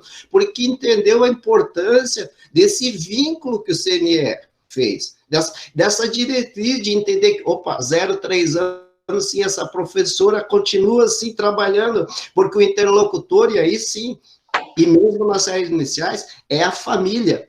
Então, tem professor dessas que ficam com 10 a 12 horas com essas crianças. É importante também de citar que toda a documentação que foi criada pelo CEE, o professor falou em plano de aula, mas sim são diretrizes para não entender que foi um documento jogado ao léu, que vai sim ser exigido qualidade, sim cabe ao conselho, o professor Cláudio vai falar, depois de estudo, de analisar esse processo, também avaliar a qualidade, porque no início da minha fala nós falamos em direito a educação. Outro aspecto que eu queria destacar, a importância de avaliação que eu vejo para nós termos sensibilidade. Nós estamos passando um processo mais difícil, que é essa oferta de ensino. As pessoas estão com um desgaste social, psicológico muito grande. Se nós não tivermos sensibilidade, eu estou vendo redes e eu converso com diversas pessoas no estado. Tem a rede que está se preocupando por causa desses documentos que foram criados, só pensando no calendário, em hora e planilha, que tem que cumprir horário, quando não estão entendendo, não estão tendo a capacidade de entender a sensibilidade que nós estamos na fase 1, de 50 fases para frente, e a calendário, a computação de carga horária é uma fase final. E, diante disso, houve essa pressão de carga, de manutenção de carga horária, de 4 horas, de 8 horas, estão enchendo as crianças de atividade, e se esquece que tem família que tem 2 alunos na rede estadual, um na rede municipal. Como é que a família vai dar conta disso? Então, nós precisamos de um processo de sensibilidade, de constantemente avaliação desse processo, do que nós estamos entregando de ensino, ter sensibilidade para entender todos os agentes dessa situação. E a avaliação dos alunos, eu entendo que seja formativa. Por que formativa? Analisar o que esses alunos estão retendo, e aqueles que não conseguiram reter desses conteúdos, que tem que ser, sim, adaptados, e o professor apontou, a esse momento. Não adianta eu olhar o currículo que tem 200 e 300 páginas, eu tenho que criar situações que propiciem o fortalecimento dessas famílias. Por isso que eu fui direto lá na BNCC, eu fui direto lá na fase final dela, assim, naquelas 10 competências. Outro destaque importante, se nós analisarmos legalmente, nós não vamos ter condição nenhuma de reprovar aluno ou não, pelo tipo de oferta, pelo momento que nós estamos ensinando. Então, nós estamos ofertando um processo de ensino que o professor afirma com muita sabedoria: mitigar, minimizar os efeitos, garantir esse vínculo com essa rede, sim, de proteção, porque se nós já tínhamos na normalidade, eu fui gestor e o professor também foi, diversos dirigentes, nós temos notícias de crianças espancadas na normalidade. Imagine a escola se fechar o braço e não manter esse vínculo com essas famílias, não conversar com essas crianças. E o processo de ensino é o mais importante agora. No meu entendimento, o processo de ensino é aquela avaliação diária do que nós estamos fazendo, seja se a tecnologia está funcionando, o acesso à internet está funcionando. Eu tenho notícias, professor, de dirigentes indo na porta, dirigentes municipais, para essas crianças que estão isoladas, vão lá na porta da casa, obedecendo às restrições, e vão lá e estão ensinando as crianças. Olha que coisa bonita. Então, eu queria destacar esses fatos para nós entendermos a complexidade disso, e o fechamento de todo esse ciclo, que eu não sei quantas etapas é, e aí eu trago a importância, e depois já quero passar a palavra para o professor Cláudio. O Conselho Municipal de Educação, além da normatização, o mais importante que ele vai fazer é a fiscalização, é o trabalho em equipe, é viver o dia a dia do dirigente, entender todas essas dificuldades e colaborar com soluções. E sim, volto lá para a legislação, que foi tão endeusada, que teve gente que acusou, o coronavírus comeu a legislação. Não, nós temos direitos constitucionais, sim, que têm que ser respeitados. Então, nós, no final desse processo, nossos grandes avaliadores vão ser a nossa própria comunidade, o Conselho Municipal de Educação, essa importância de participar, sim, não ficar só a cargo do dirigente municipal de educação, participar, sim, no regramento, na busca de soluções. E o Ministério Público, no final, vai dar o crivo de todos esses registros que foram apontados. Então, seria essa a minha fala, e passo a palavra. Certo. Obrigada, Plauto. Só antes de passar para o presidente Cláudio Orso, eu queria fazer um destaque. Quando eu mencionei da importância do Conselho Municipal de Educação, eu não gosto de usar exemplo, não pedi autorização para o Maurício, mas eu penso que todos, né, visualizaram, a imprensa estava ali. Chega um momento que o secretário de Educação, ele chega num limite. Se o Conselho Municipal de Educação não apresentar normativa, não apresentar resolução, não apresentar plano de ação, quem vai ser cobrado do Ministério Público, do Tribunal de Contas, não vai ser o Conselho Municipal de Educação, vai ser o secretário de Educação, bem como o prefeito.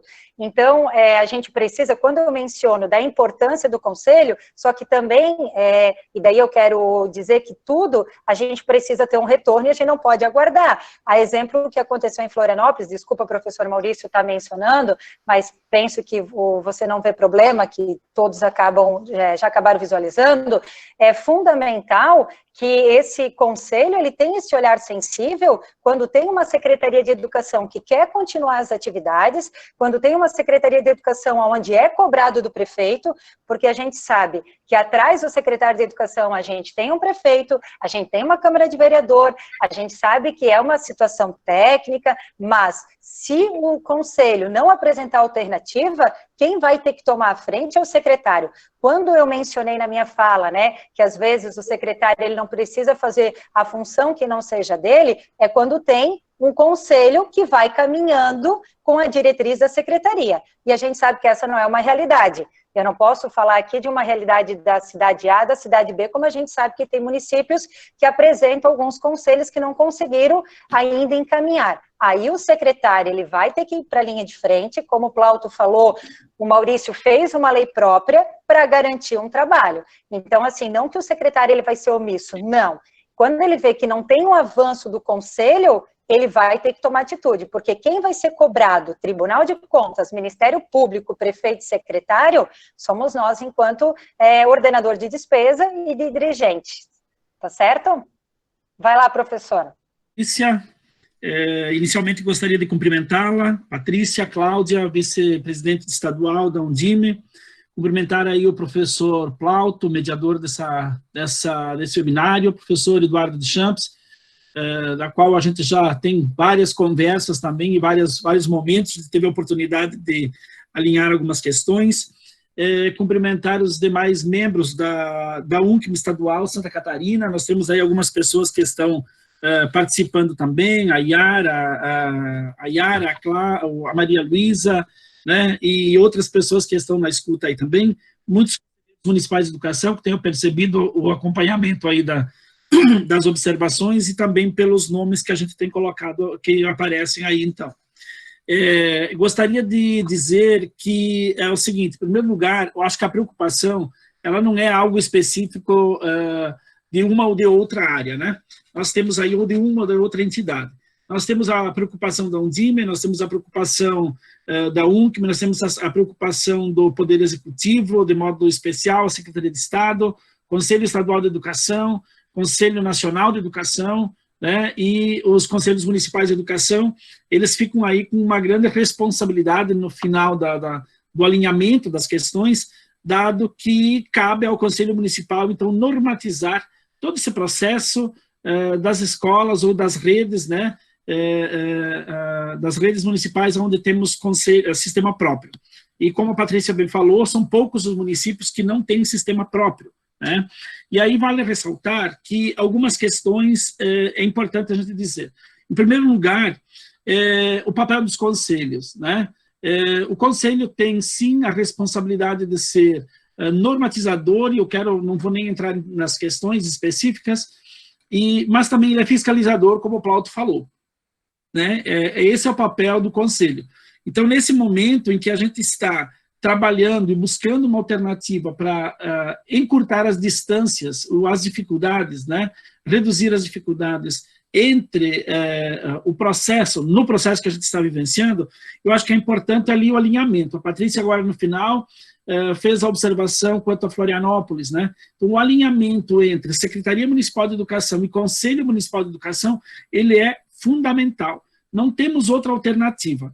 Nós fizemos ontem um levantamento prévio dos municípios, e a grande maioria dos municípios, nós percebemos essa relação muito próxima entre conselhos e secretarias. Eu acho que isso, o conselho, ele representa a sociedade civil, em grande parte deles, com a presença dos sindicatos, das entidades, das mais variadas entidades e instituições vinculadas à educação. Então, nesse momento, de fato, é importante, né? A Cláudia, que é vice-presidente da Undime, que é secretária de Educação em Xanxerê, né, e que ela sabe da nossa luta, do nosso trabalho, da nossa batalha para tentar reduzir, né, o máximo possível todas as questões que possam criar problemas. Eu tenho dito para os conselhos que a gente precisa, em primeiro lugar, defender a vida, né, e, claro, sempre com base naquilo que a própria entidade tem como referência, que é a questão da universalização do direito à educação, a política democrática, a gestão democrática na política educacional e, principalmente, a questão da inclusão social. Então, quando a gente trata disso, a gente vai tratar das questões que estão vinculadas à forma de como nós vamos oferecer. Também propomos, e em trabalho junto com a FECAM, que a gente está acompanhando bastante de perto o trabalho da FECAM, né, a elaboração desse plano de ação, ou dessa proposta, né, de retomada das atividades. Ou seja elas na normatização da autorização ou da validação das horas não presenciais, ou seja na construção do próprio plano de ação posterior ao retorno das atividades. Dentro disso, ainda é importante a gente lembrar que muitos municípios também têm a rede privada, e a rede privada sai na frente com algumas questões, né? Sai pela condição que os nossos alunos da rede privada têm, e que a rede pública muitas vezes não tem. Então, nós estamos buscando alternativas, orientando os nossos conselhos, para que eles busquem, estabeleçam uma relação amistosa com as secretarias, no sentido de construir alternativas que possam dar conta das fragilidades que nós temos aí. Tá? Então, muitos documentos andam à solta, né? Muitos documentos, muitas orientações. Acredito que a grande dificuldade que os conselhos têm hoje é exatamente nesse sentido, né? Nem todos têm acesso a todos os documentos, mas documentos que vêm da Undime Nacional, da Undime Estadual, da UNCME Nacional, da UNCME Estadual, do Conselho Nacional, do Conselho Estadual, né, da FECAM, das organizações dos municípios, o Ministério Público aí acompanhando as questões, de alguma forma também, claro, não apenas, como diz a Patrícia, o secretário de Educação, mas o Conselho, quando ele aprova essa normatização, ele também será chamado pelo Ministério Público posteriormente, porque é ele que está dizendo como fazer ou aonde está feito, e, por fim, né, colocar assim, nós temos solicitado que todos os conselhos, que todas as orientações sejam no sentido de registro de todas as atividades. Dizia muito bem aí o professor de Champs e a professora Patrícia, a necessidade do registro de qualquer uma das atividades. Porque enquanto nós estamos trabalhando, ou enquanto estamos numa situação tranquila, que não é tranquila, mas eu quero dizer de trabalho, independente da forma, tudo é válido. Mas quando a gente precisa comprovar isso, certo? Nós temos dificuldades. Nós temos dificuldades porque, às vezes, né, nós temos algumas situações, alguns vícios, eu diria o seguinte, né? Ou algumas orientações, ou algumas situações em que nós não somos parceiros com as secretarias. E nós precisamos ser. Nós precisamos, e aqui eu gostaria de aproveitar a oportunidade de dizer, nós solicitamos constantemente aos conselhos que se aproximem das secretarias. E aqui, Patrícia, eu gostaria de fazer o mesmo pedido aos secretários, né? Aproximem-se o máximo possível dos conselhos, para evitar que a gente tenha desconfortos ou coisa parecida. É desgastante para todas as partes. E acreditem que nós vamos pagar por isso. Nós, que eu digo, somos secretários municipais e os conselhos municipais de educação. Tenho dito assim, que se a gente optar por sim validar as atividades não presenciais, alguém vai se posicionar contrário. Se a gente disser não, também alguém vai se posicionar contrário. Então, de qualquer forma, nós temos que estreitar o máximo possível, né, para que a gente não tenha prejuízos maiores. É nesse sentido que a gente gostaria de orientar, né, o tempo todo a gente tem falado isso nas nossas reuniões, nas nossas orientações. Por favor, vamos nos aproximar e dar conta dessa preocupação, que ela é momentânea e muito bem dito pelos colegas que me responderam, a gente não tem prazo final. Se a gente tivesse, seria mais fácil. Se a gente soubesse até quando vai isso, seria tranquilo a gente propor alguma coisa, mas infelizmente nós não temos o que fazer. Agradeço a oportunidade, Patrícia, de ter essa fala e dizer que nós somos parceiros e gostaríamos, sim, né, de poder trabalhar constantemente aí as secretarias com os conselhos municipais, dadas suas autonomias, né, e claro, das partes, para que a gente possa chegar a uma determinação. Obrigado, Patrícia, e muito, né, e fica aí o meu parabéns pelo seu aniversário de ontem e também pela da saúde, que eu fiquei sabendo ontem da tua situação.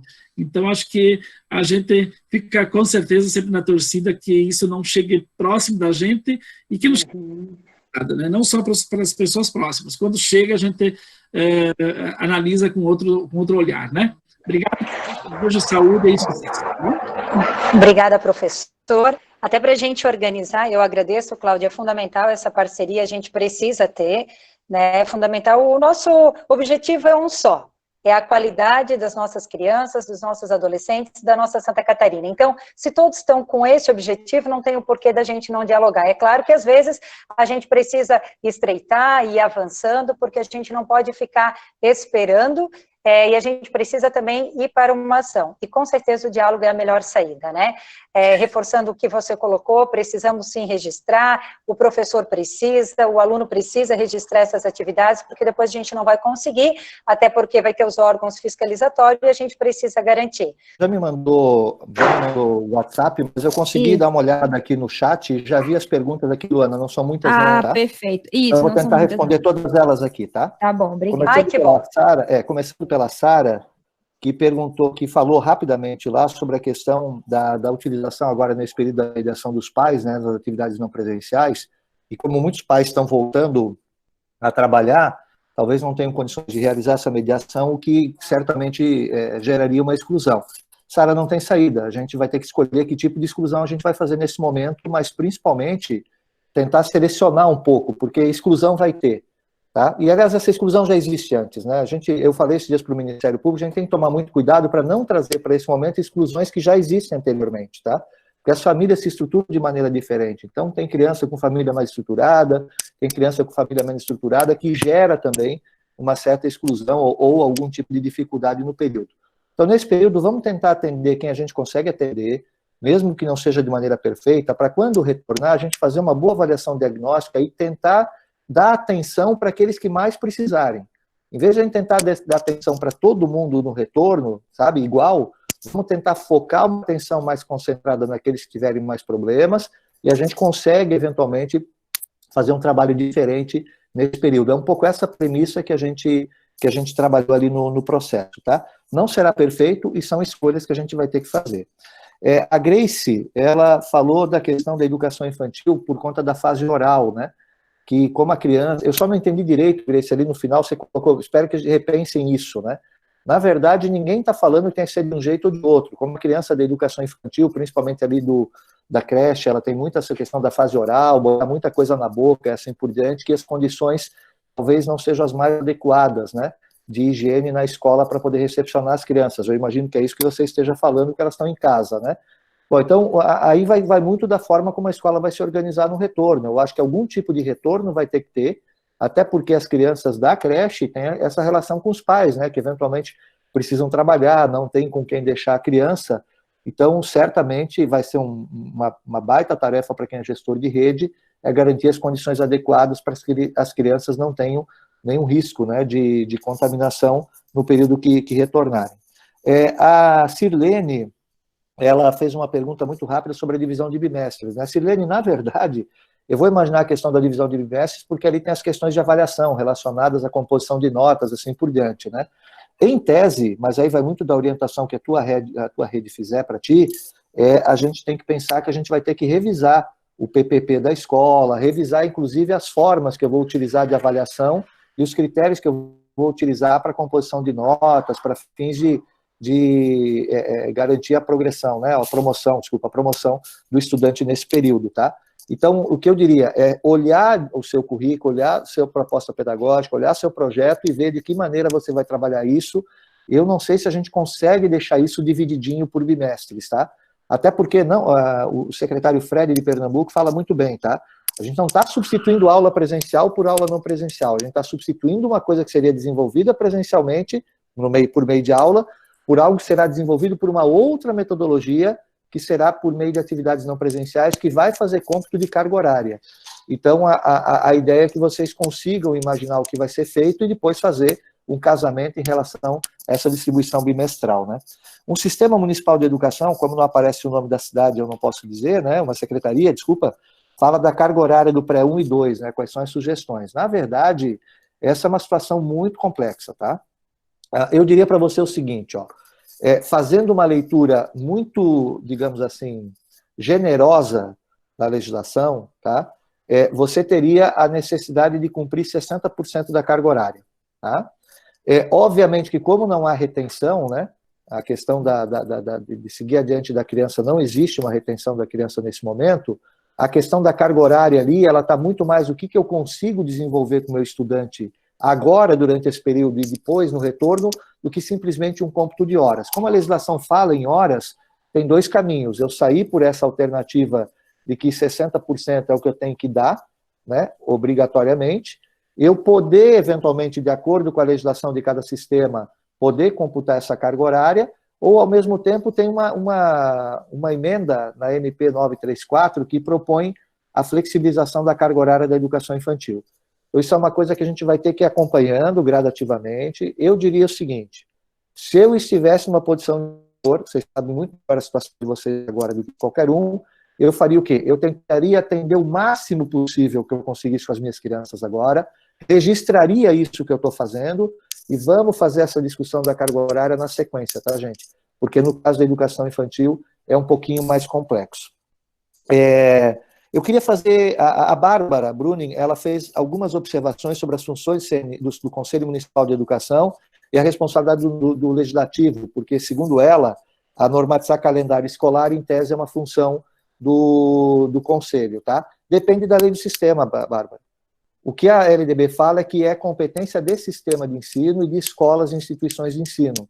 Agora, a lei do sistema vai dar a competência do Conselho e vai dar a competência que o Conselho tem em relação a realizar. A lei do CNE é uma coisa, a lei do Conselho Estadual de Educação é outra, a lei de cada município é outra. Então, por isso é que o Conselho Nacional olhou com muito cuidado isso, tá? Porque a gente está dizendo o seguinte, é competência do sistema de ensino, nosso entendimento é que, via de regra, o sistema de ensino tem um órgão normativo, mas as atribuições desse órgão normativo, em tese, são dadas pela lei do Sistema Municipal de Educação. Então, a gente tem que ter um pouco esse olhar, porque a operação de um conselho sempre é por delegação legal. Então, o legislativo é quem faz a lei, portanto, o legislativo pode, eventualmente, fazer nessa legislação em relação a esse atendimento. Concordo com você que o melhor, como já disse o Orso, como já disse também a Patrícia, é a gente estabelecer uma plataforma de diálogo entre o órgão normativo e as entidades executoras do sistema. Não é só entidade pública, é entidade privada também. O CNE, eu falo desde o começo, ele não fala só para a rede pública, ele fala para a rede privada. O Conselho Estadual, da mesma maneira, o Conselho Municipal, da mesma maneira. Aí o Orso fez uma observação super importante, que é a seguinte, a rede privada tem uma dinâmica diferente da rede pública. Em ambas, a gente tem que garantir a qualidade do atendimento, a gente tem que garantir o atendimento de todos os estudantes dentro dos objetivos da aprendizagem. A forma de realizar isso são dinâmicas diferentes. E aí, no caso da rede privada, isso implica também, porque o Plauto passou muito rapidamente sobre esse assunto, mas eu queria trazer isso à tona para a discussão dos conselhos municipais, do grau de responsabilidade que a normatização que a gente faz agora, ela tem de maneira mais ampliada. É óbvio que o nosso objetivo sempre é do objetivo de aprendizagem, é de garantir a aprendizagem da criança. Mas vamos lembrar que para garantir essa aprendizagem da criança tem um professor e tem uma instituição de ensino. Se a gente não se atentar de que, dependendo da decisão que a gente tomar de autorizar ou não determinadas ações serem feitas nesse momento, a gente pode estar colocando em risco emprego de professor e saúde financeira da instituição de ensino. Aí a gente vai garantir que a beleza, toda a questão da aprendizagem da criança. Em compensação, eu posso ter feito um processo gigantesco de demissão, de exoneração, sabe, de rescisão de contrato de professores, e aí como é que fica? Então a gente tem que olhar tudo isso junto. É óbvio que o CNE não coloca isso no parecer, que o parecer do CNE é pedagógico. É óbvio que o Conselho Municipal de Educação não vai colocar isso na sua normatização, porque a normatização dele é pedagógica.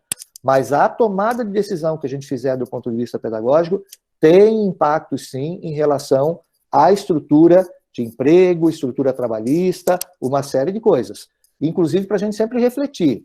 A gente sempre fala, em tese, em fazer a reposição presencial. E as férias, como é que vai ficar?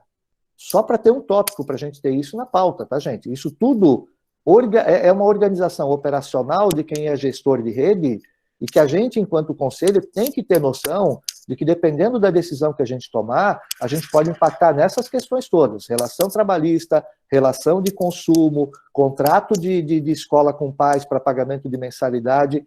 Não é uma coisa que a gente tem que botar no parecer, mas são coisas que são impactadas pelas decisões que a gente tomar. Então, a responsabilidade, o grau de responsabilidade que a gente tem é gigantesco. Repito, o principal para nós é a questão da aprendizagem das crianças, mas todo esse pacote ele vai estar envolvido no trabalho. Tem uma pergunta rapidinha que apareceu aqui sobre como responder ao Ministério Público no cumprimento da carga horária da educação infantil. Essa é uma pergunta sendo discutida em todo o país, gente. Então, a gente tem o cuidado de dizer isso, olha, 60% em princípio eu vou ter que cumprir, é a saída que a gente está tentando dar para o processo. Então, de 800 horas eu vou cumprir 480 horas, né, presenciais, mas isso não impede que eu continue ofertando algum tipo de serviço e que depois a gente possa fazer a discussão do cômputo dessa carga horária ou não, de acordo com as eventuais mudanças, né, que possam ser feitas. A TINHA colocou isso, né? Podemos utilizar na educação infantil 60% presencial e 40% não presencial? O parecer do CNL indica essa possibilidade, tá? Aí vai de acordo com as decisões que cada sistema municipal vai tomar e, obviamente, das relações que estabelecer com a questão do Ministério Público, tá?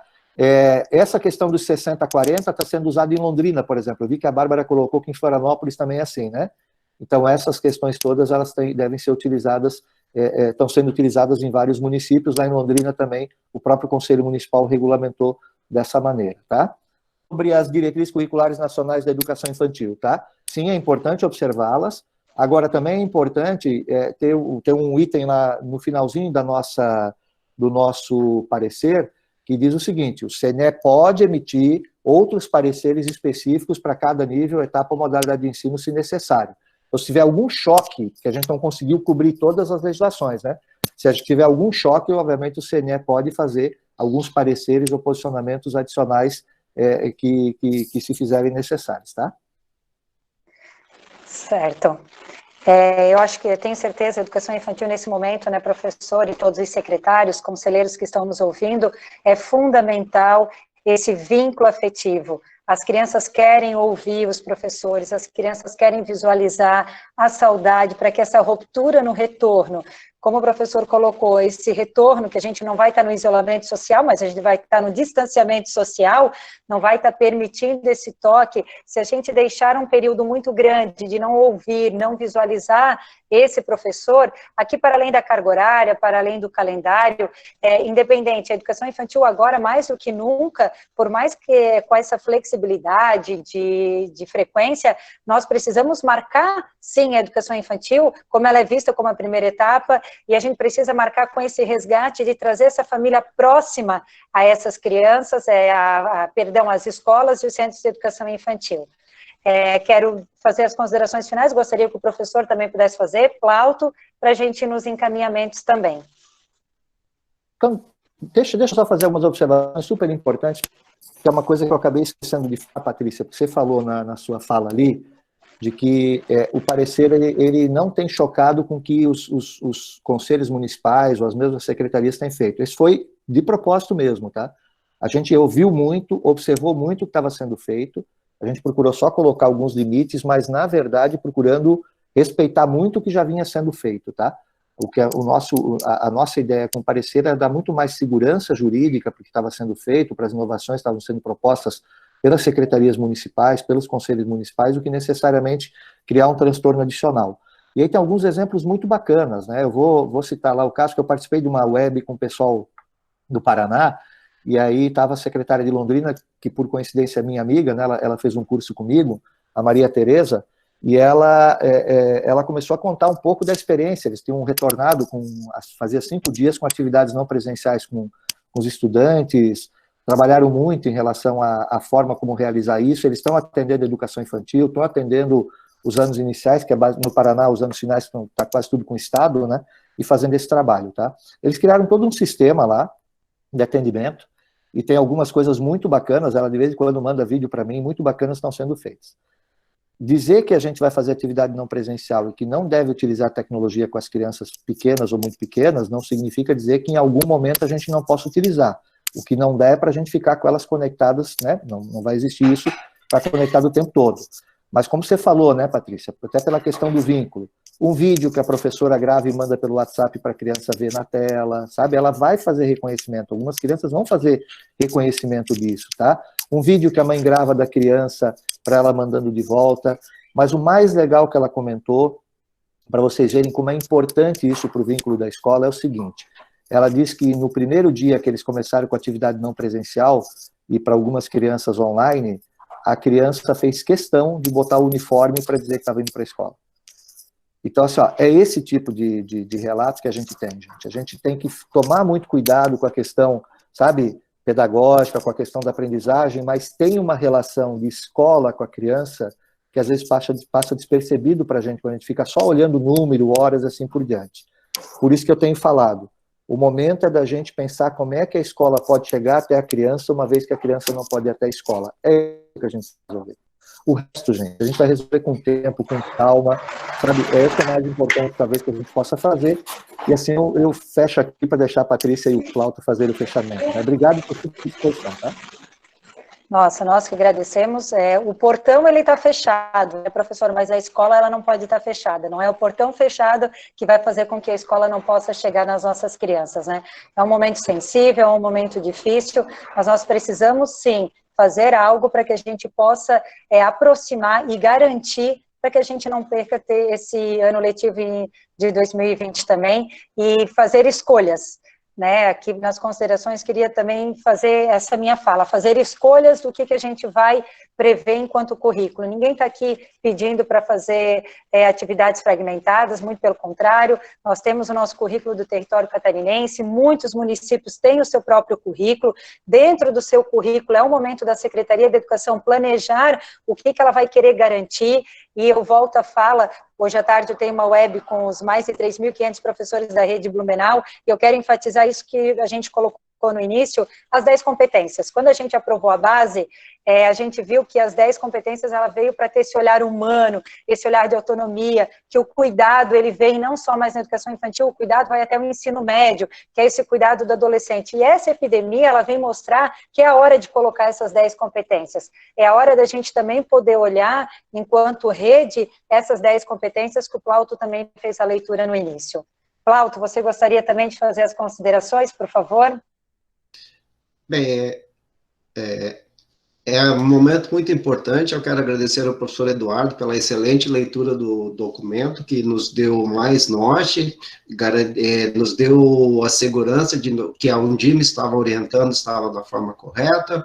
Eu entendo, sim, e gostaria de deixar bem claro esse posicionamento, nós viemos falando em todas as falas, essa questão de ser sensível a essa situação, entender, sim, que é uma situação crítica, que as pessoas precisam, todas as pessoas, todos os componentes dessa estrutura da educação precisam, sim, ser protegidas. Cada ato que nós fizemos, ele tem que ser pensado nos reflexos e no impacto na vida das pessoas. Todas as etapas são importantes. Os professores, sim, a grande maioria deles estão fazendo um trabalho maravilhoso. O professor Eduardo citou a questão da criança se uniformizar, e eu me lembrei da minha neta e da filha da Luana. A Luana estava relatando para mim que na sexta-feira ela ia fazer as atividades da escola da pequena dela, mas ela queria ficar de uniformizada. Então, isso também nos enaltece, nos enche, nos motiva os dirigentes, de nós entendermos, sim, que nós estamos garantindo o direito à educação dentro das possibilidades. Nós nunca, em momento algum, dissemos que era perfeito, mas sim, nós estamos minimizando essas situações. A base, sim, nessas 10 competências tem, sim, uma estrutura correta para nós entendermos o que nós temos que garantir para essas crianças. eu reafirmo, saliento, reforço que o calendário é uma última etapa, sim, nós temos que registrar isso, nós temos orientados, eu usei uma piada, se o aluno saiu da sala, você registra, os registros são fundamentais, vão dar validade à legislação, mas o mais importante é cuidar do processo de ensino, esse processo de ensino tem que ser carinhoso, ele não pode ser regrado pelas atividades e atitudes e ações que nós tínhamos na aula normal, porque nós estamos vivendo o não normal, sim, nós não estamos acostumados com isso. Então, eu gostaria de elogiar, sim, os dirigentes municipais de educação, os conselhos municipais de educação têm sido parceiros, têm sido trabalhados em união, têm aprovado as resoluções, têm sido parceiros, e essa parceria, essa união que vai fazer, sim, que nós conseguimos vencer esse desafio. É clichê, mas eu entendo que esse momento que nós estamos vivendo vai ser uma ruptura, sim, da educação, mas eu entendo que é uma ruptura para melhor. Nós não vamos mais voltar. Hoje, a tecnologia que muitas vezes a gente entendeu que era um mero acessório, nós entendemos agora a importância. Nós não podemos omitir que o Ministério da Educação, por longa data, tinha um programa chamado ProInfo, que sim, já incentivava a oferta do ensino do uso da tecnologia, que dotou as escolas com laboratório, que exigiu formações, que propiciou formações para professores, e nós, às vezes, nós percebíamos que havia resistência do professor a usar essa tecnologia. E agora nós entendemos que quando nós temos uma população totalmente nativa digital, não se esqueça dessa palavra, crianças nascidas nessa tecnologia, nós sim precisamos desse novo passo para a nossa educação fazer efeito. Obrigado a todos pela paciência e pelo carinho. Parabéns, Patrícia, pela condução da Undime, pela segurança e prudência. Obrigado, professor Cláudio. Obrigado a todos aqui do grupo. Tchau, tchau. Eu que agradeço, mais uma vez, né, professor Eduardo Deschamps, né, fiquei muito feliz quando mandei a mensagem em 1 minuto, com certeza. Eu acho que quando a gente tem essa segurança de ter pessoas, né, que são do nosso estado e que podem estar nos auxiliando, a Undime ela vai estar sempre à disposição. Eu e a Cláudia temos agora no final, terminando agora as nossas considerações, o professor Luiz Miguel fez um vídeo rápido, e após o vídeo dele, se o professor quiser falar, a gente finaliza com o vídeo do professor Luiz Miguel. Eu acho fundamental destacar aqui essa parceria das seccionais com o Undime Nacional. A Undime, ela é um órgão que ela respeita os sistemas próprios, então, às vezes, o universo da Undime Nacional, ela tem um posicionamento, mas eles também respeitam as seccionais. Então, a gente sabe que Santa Catarina, ela teve uma iniciativa muito grande, quando tão logo saiu a documentação do Conselho Estadual, e fico muito feliz, né, de ver também esse apoio da Undime Nacional. Então, não sei se o professor Eduardo Deschamps gostaria de falar algo ainda. Não, Patrícia, obrigado, né, e, olha, estou super à disposição, a hora que vocês precisarem, como eu tenho viajado menos agora, eu estou fazendo tudo, é um webinar atrás do outro, tá? Mas tendo espaço certo aqui na agenda, eu estou à disposição de vocês para poder auxiliar, esclarecer o que for possível, tá? Olha, boa sorte para vocês, gente, competência eu sei que vocês têm de sobra, o momento não é simples, mas eu sei que vocês vão conseguir fazer as melhores soluções possíveis aí para garantir a aprendizagem das crianças, tá? Um abraço, até a próxima. Até a próxima. Eu penso, professor Eduardo, que a gente pode, a partir de agora, que é só no dia a dia, colocando em prática o plano de ação e o parecer, que vão surgir as dúvidas.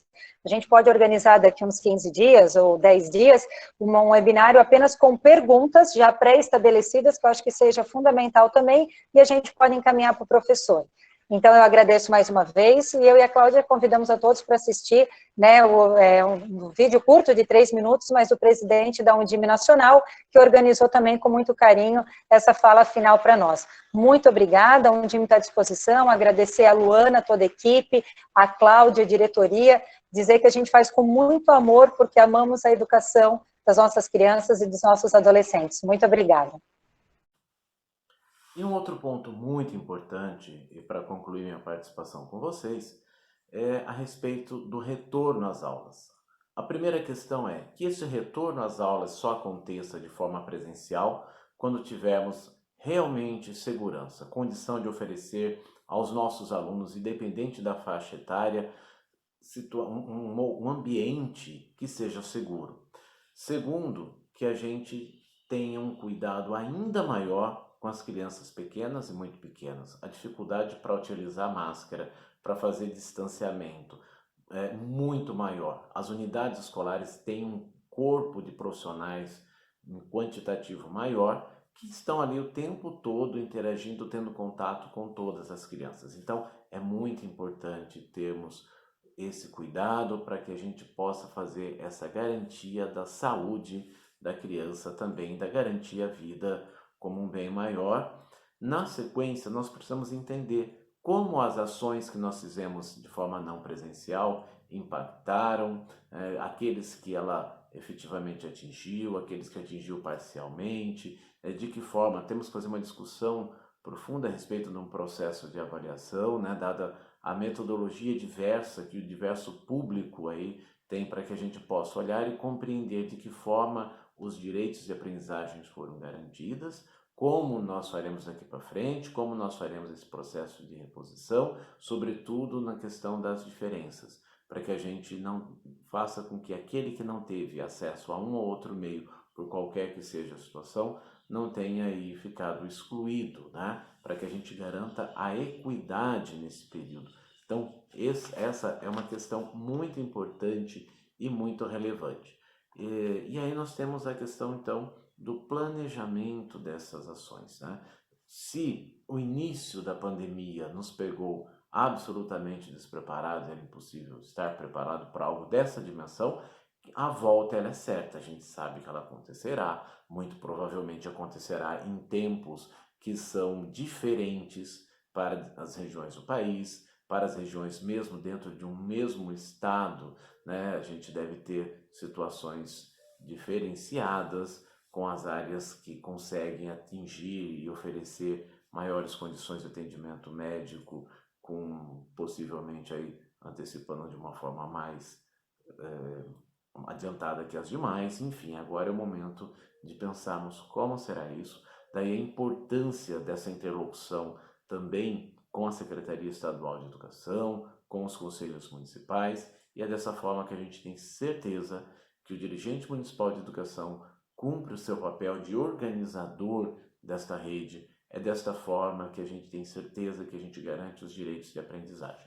Tá? Então, agradeço imensamente, aí peço desculpa por não poder estar no debate, na sequência, respondendo, né, as perguntas. Eu tenho mais a Patrícia Separa, né, a Luana, um abraço para a Luana, secretária executiva da Undime. Ela pode também separar, mandar e depois eu encaminho para vocês, tá? Com muito prazer.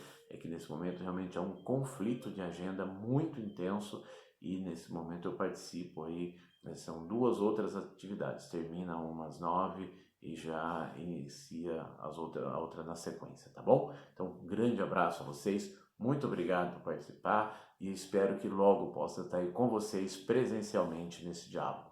Abraço, Patrícia, abraço, Eduardo, abraço a todo mundo da Undime Santa Catarina.